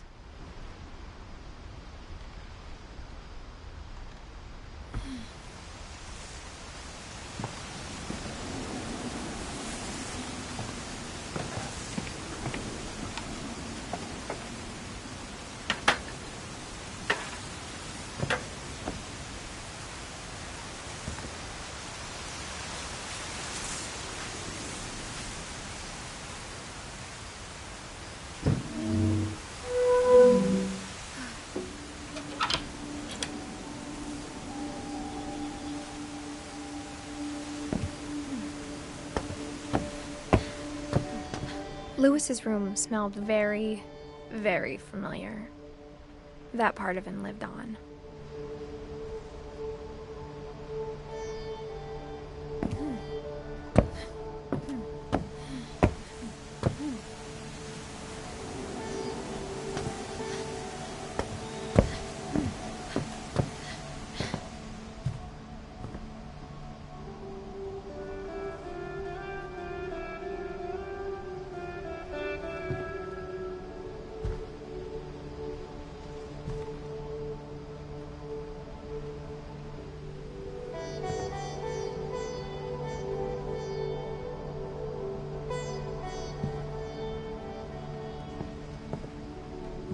Louis and I spent a lot of time playing games together, but he was surprisingly bad at them. He died a lot.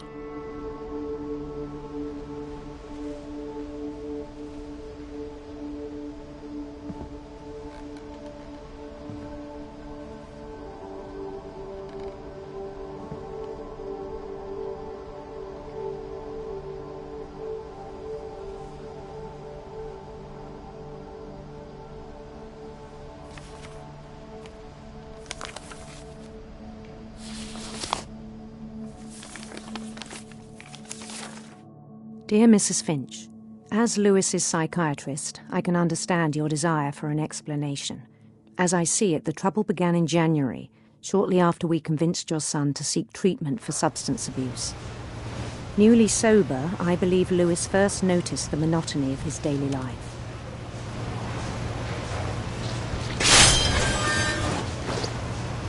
He kept working at the cannery, but he withdrew part of himself.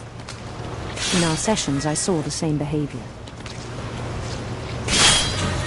His mind began to wander. I asked him to describe it. He said he started small, imagining a labyrinth.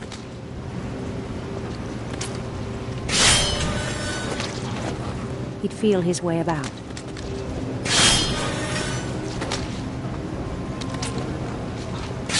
Then something moved. Bats.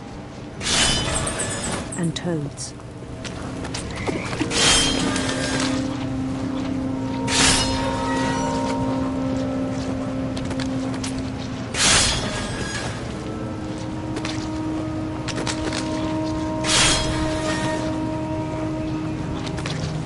And things that have not names.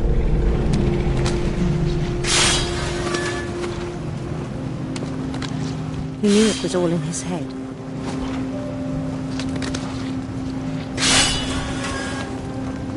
But he took it very seriously. I had hoped he'd find himself.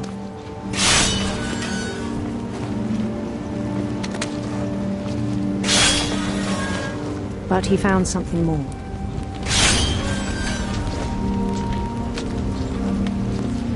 I worried about him then.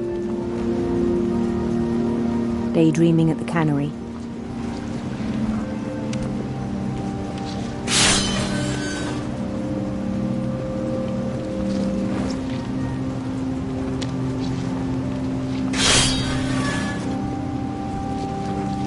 I spoke with his boss. But he said Lewis had become a model employee. Methodical, tireless, focused. Like a whole new Lewis. So I let him go on.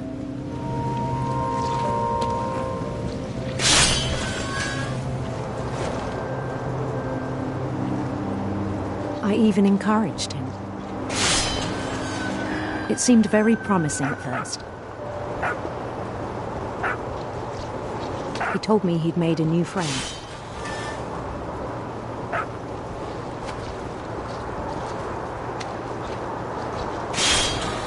On the edge of a city he named Lewis Topia.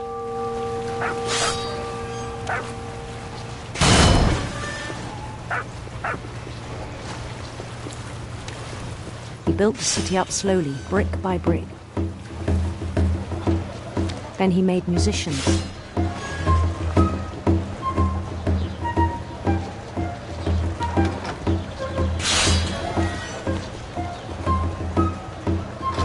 And songs for them to play.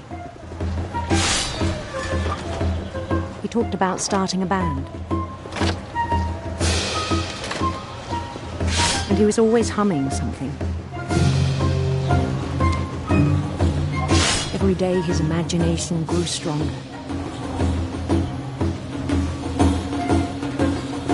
He no longer spoke at the cannery.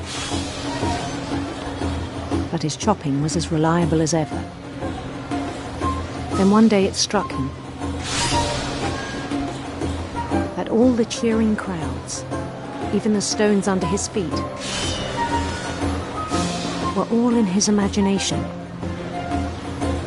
So he could do whatever he wished.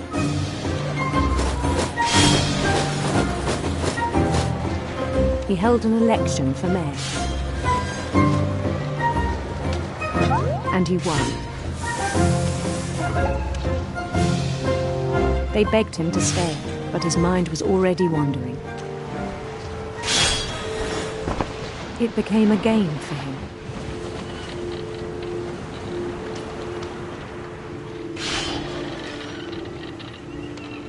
He'd conquer a city, then immediately push on.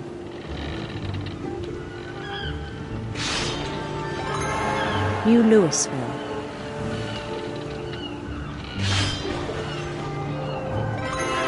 St. Louis. He started drifting away from our reality.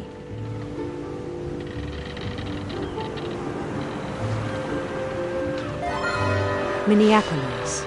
Until one day he forgot to go home from the cannery. Even as his mother pleaded with him, part of Lewis kept sailing on.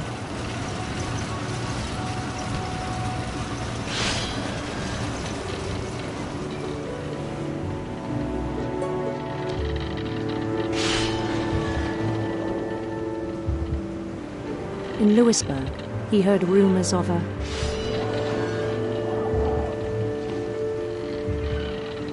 handsome queen.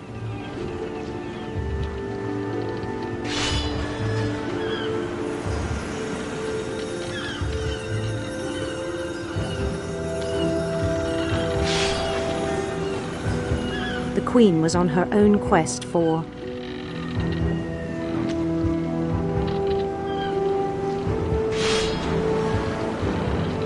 radiant rainbows.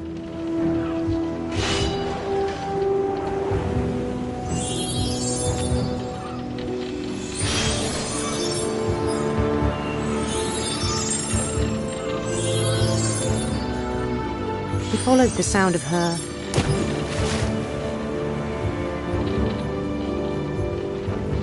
silver harp.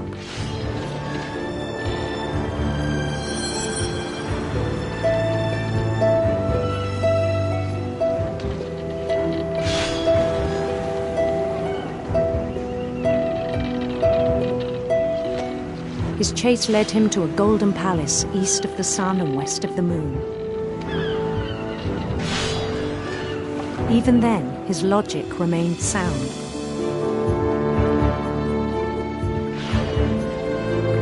He knew the world was all in his imagination,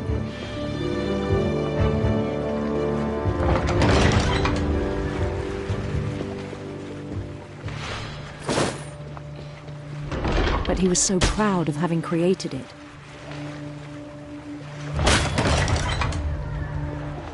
In his own eyes, he'd become something greater than a king.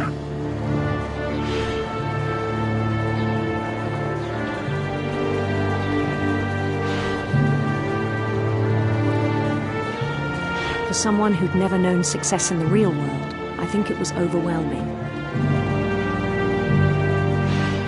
And then it struck him that the real Louis was not the one chopping salmon, but the one climbing the steps of a golden palace.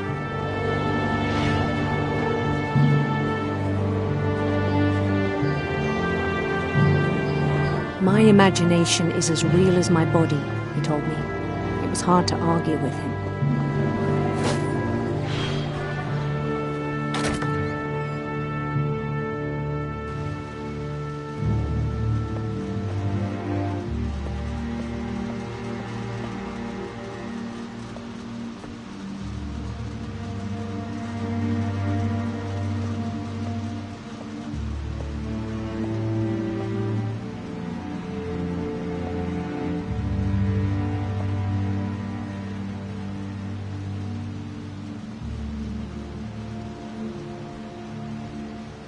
Began to forget the world we know.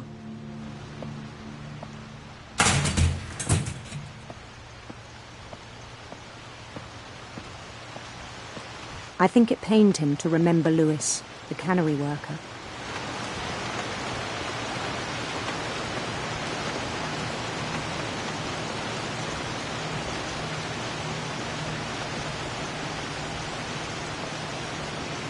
He began to despise the man with a royal contempt.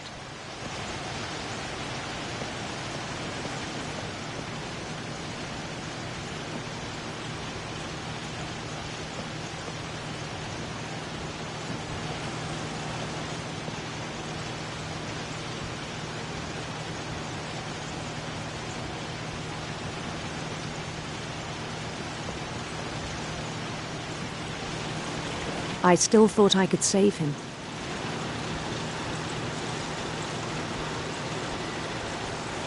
Even after he said he was being crowned king over all the lands of wonder.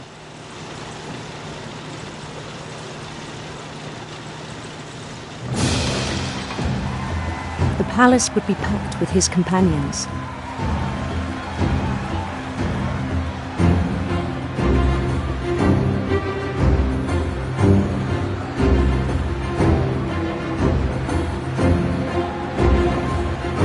Including the wise Calico who'd insisted on inviting him.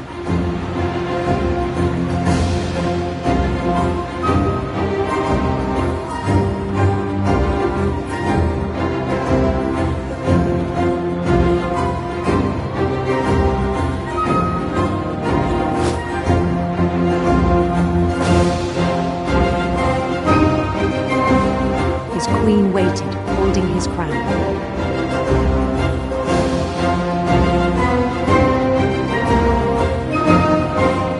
There was only one thing left to do.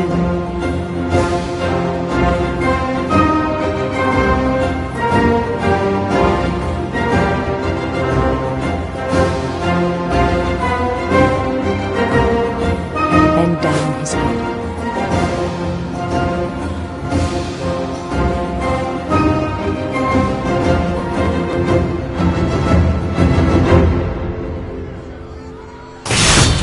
And the rest I think you know.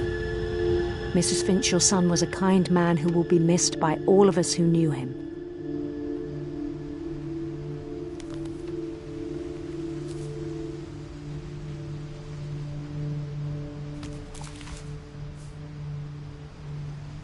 My brother was really cool.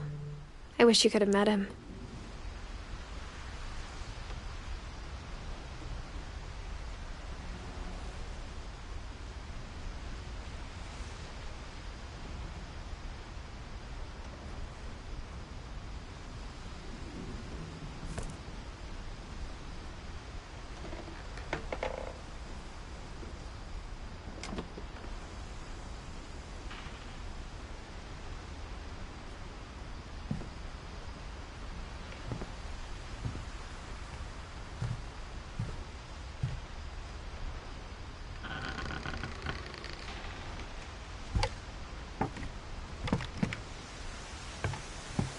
On the way back from Lewis's funeral, my mom told me to start packing.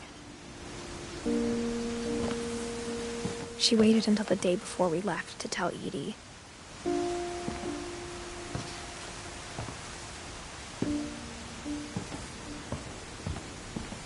I'm not sure if she wanted to make it easier or harder.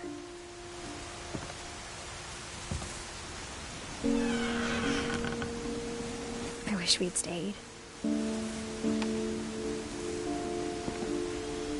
But I understand why we left.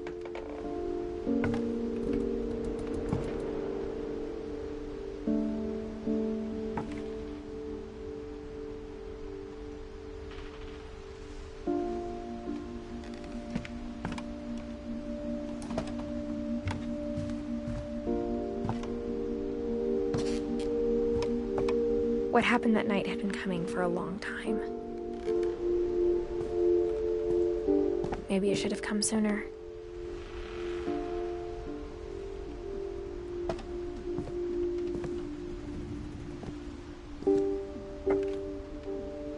But it had to end one way or another. All that's left now is to tell you about that last night.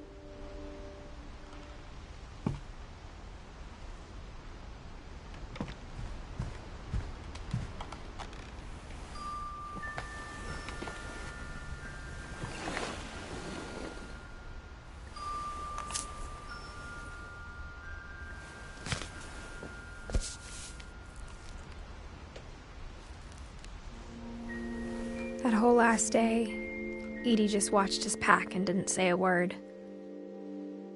Until supper, when she raised her glass and said, "To our final night together, and all our final nights apart." Grandma, you know what I said about alcohol. Some of your medications are very Edith, specific. I left a present for you in the hallway. Why don't you go open it? The grown-ups have to argue now. I'm sorry, you're right. We're all leaving tomorrow. Let's just enjoy our last... I'm not leaving. Edith, you're excused.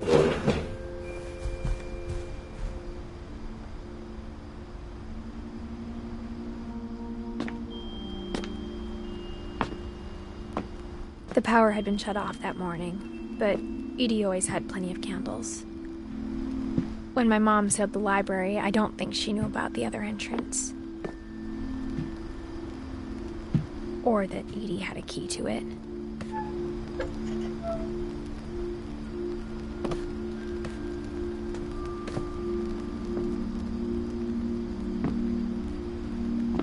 That thing you're afraid of isn't going to end when you leave the house. Edith has a right to know these stories. My children are dead because of your stories! I think it's best if Edith and I leave tonight.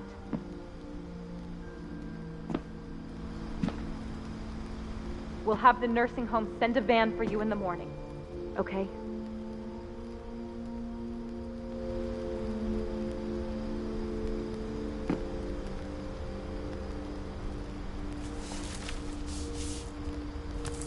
Dear Edith, there's so many stories I wish I could tell you. But there's only time for one. This is about what happened on the night you were born. That night, the tide went way, way out.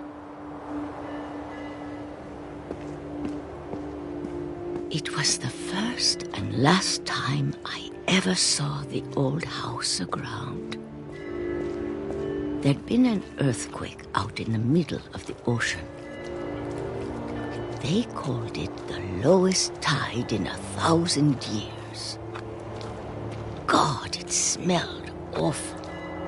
You know, I've seen that house every day of my life.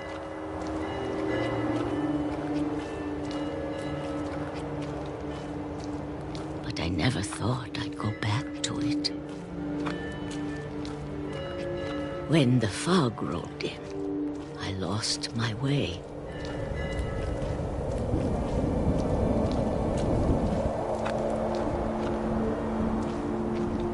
I got turned around.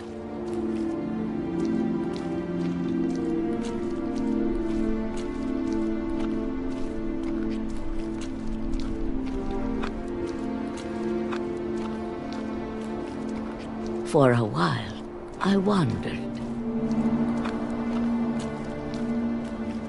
I started seeing things.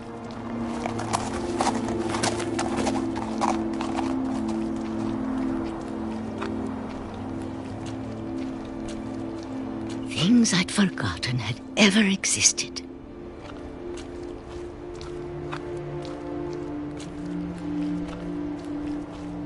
But when I saw them, they felt like old friends. That night, a lot of things came back to me. Or maybe I came back to them.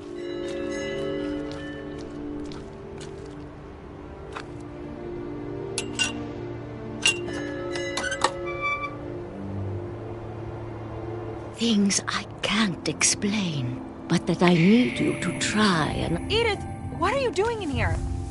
It's mine. Edith! Mom, you're gonna rip it! Let go!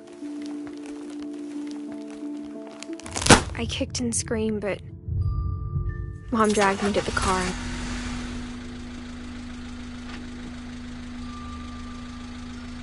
I never saw Great-Grandma Edie again. The next morning, the van came to pick her up, but she was already gone.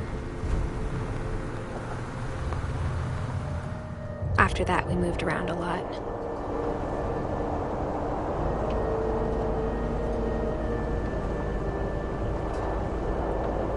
We both tried to make the best of it.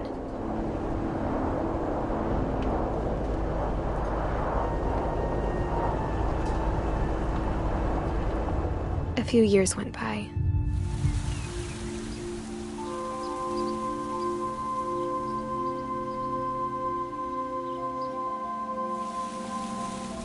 My mom didn't like to talk about it, but she started getting sick a lot. The rest happened pretty quickly.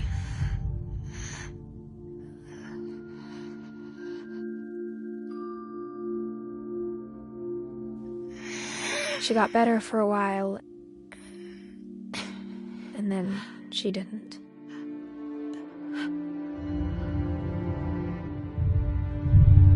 And then I was alone.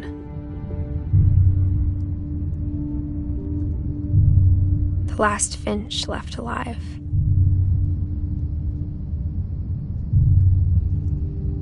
Until I found out about you.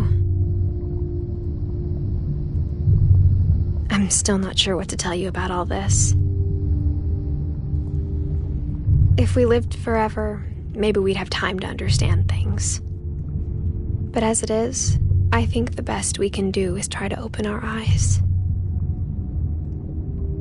and appreciate how strange and brief all of this is.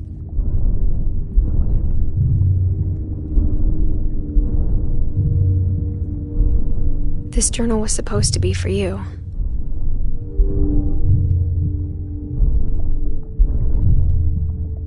But now I hope you'll never see it. I just want to meet you and tell you all these stories myself. But I guess if you're reading this now, things didn't work out that way.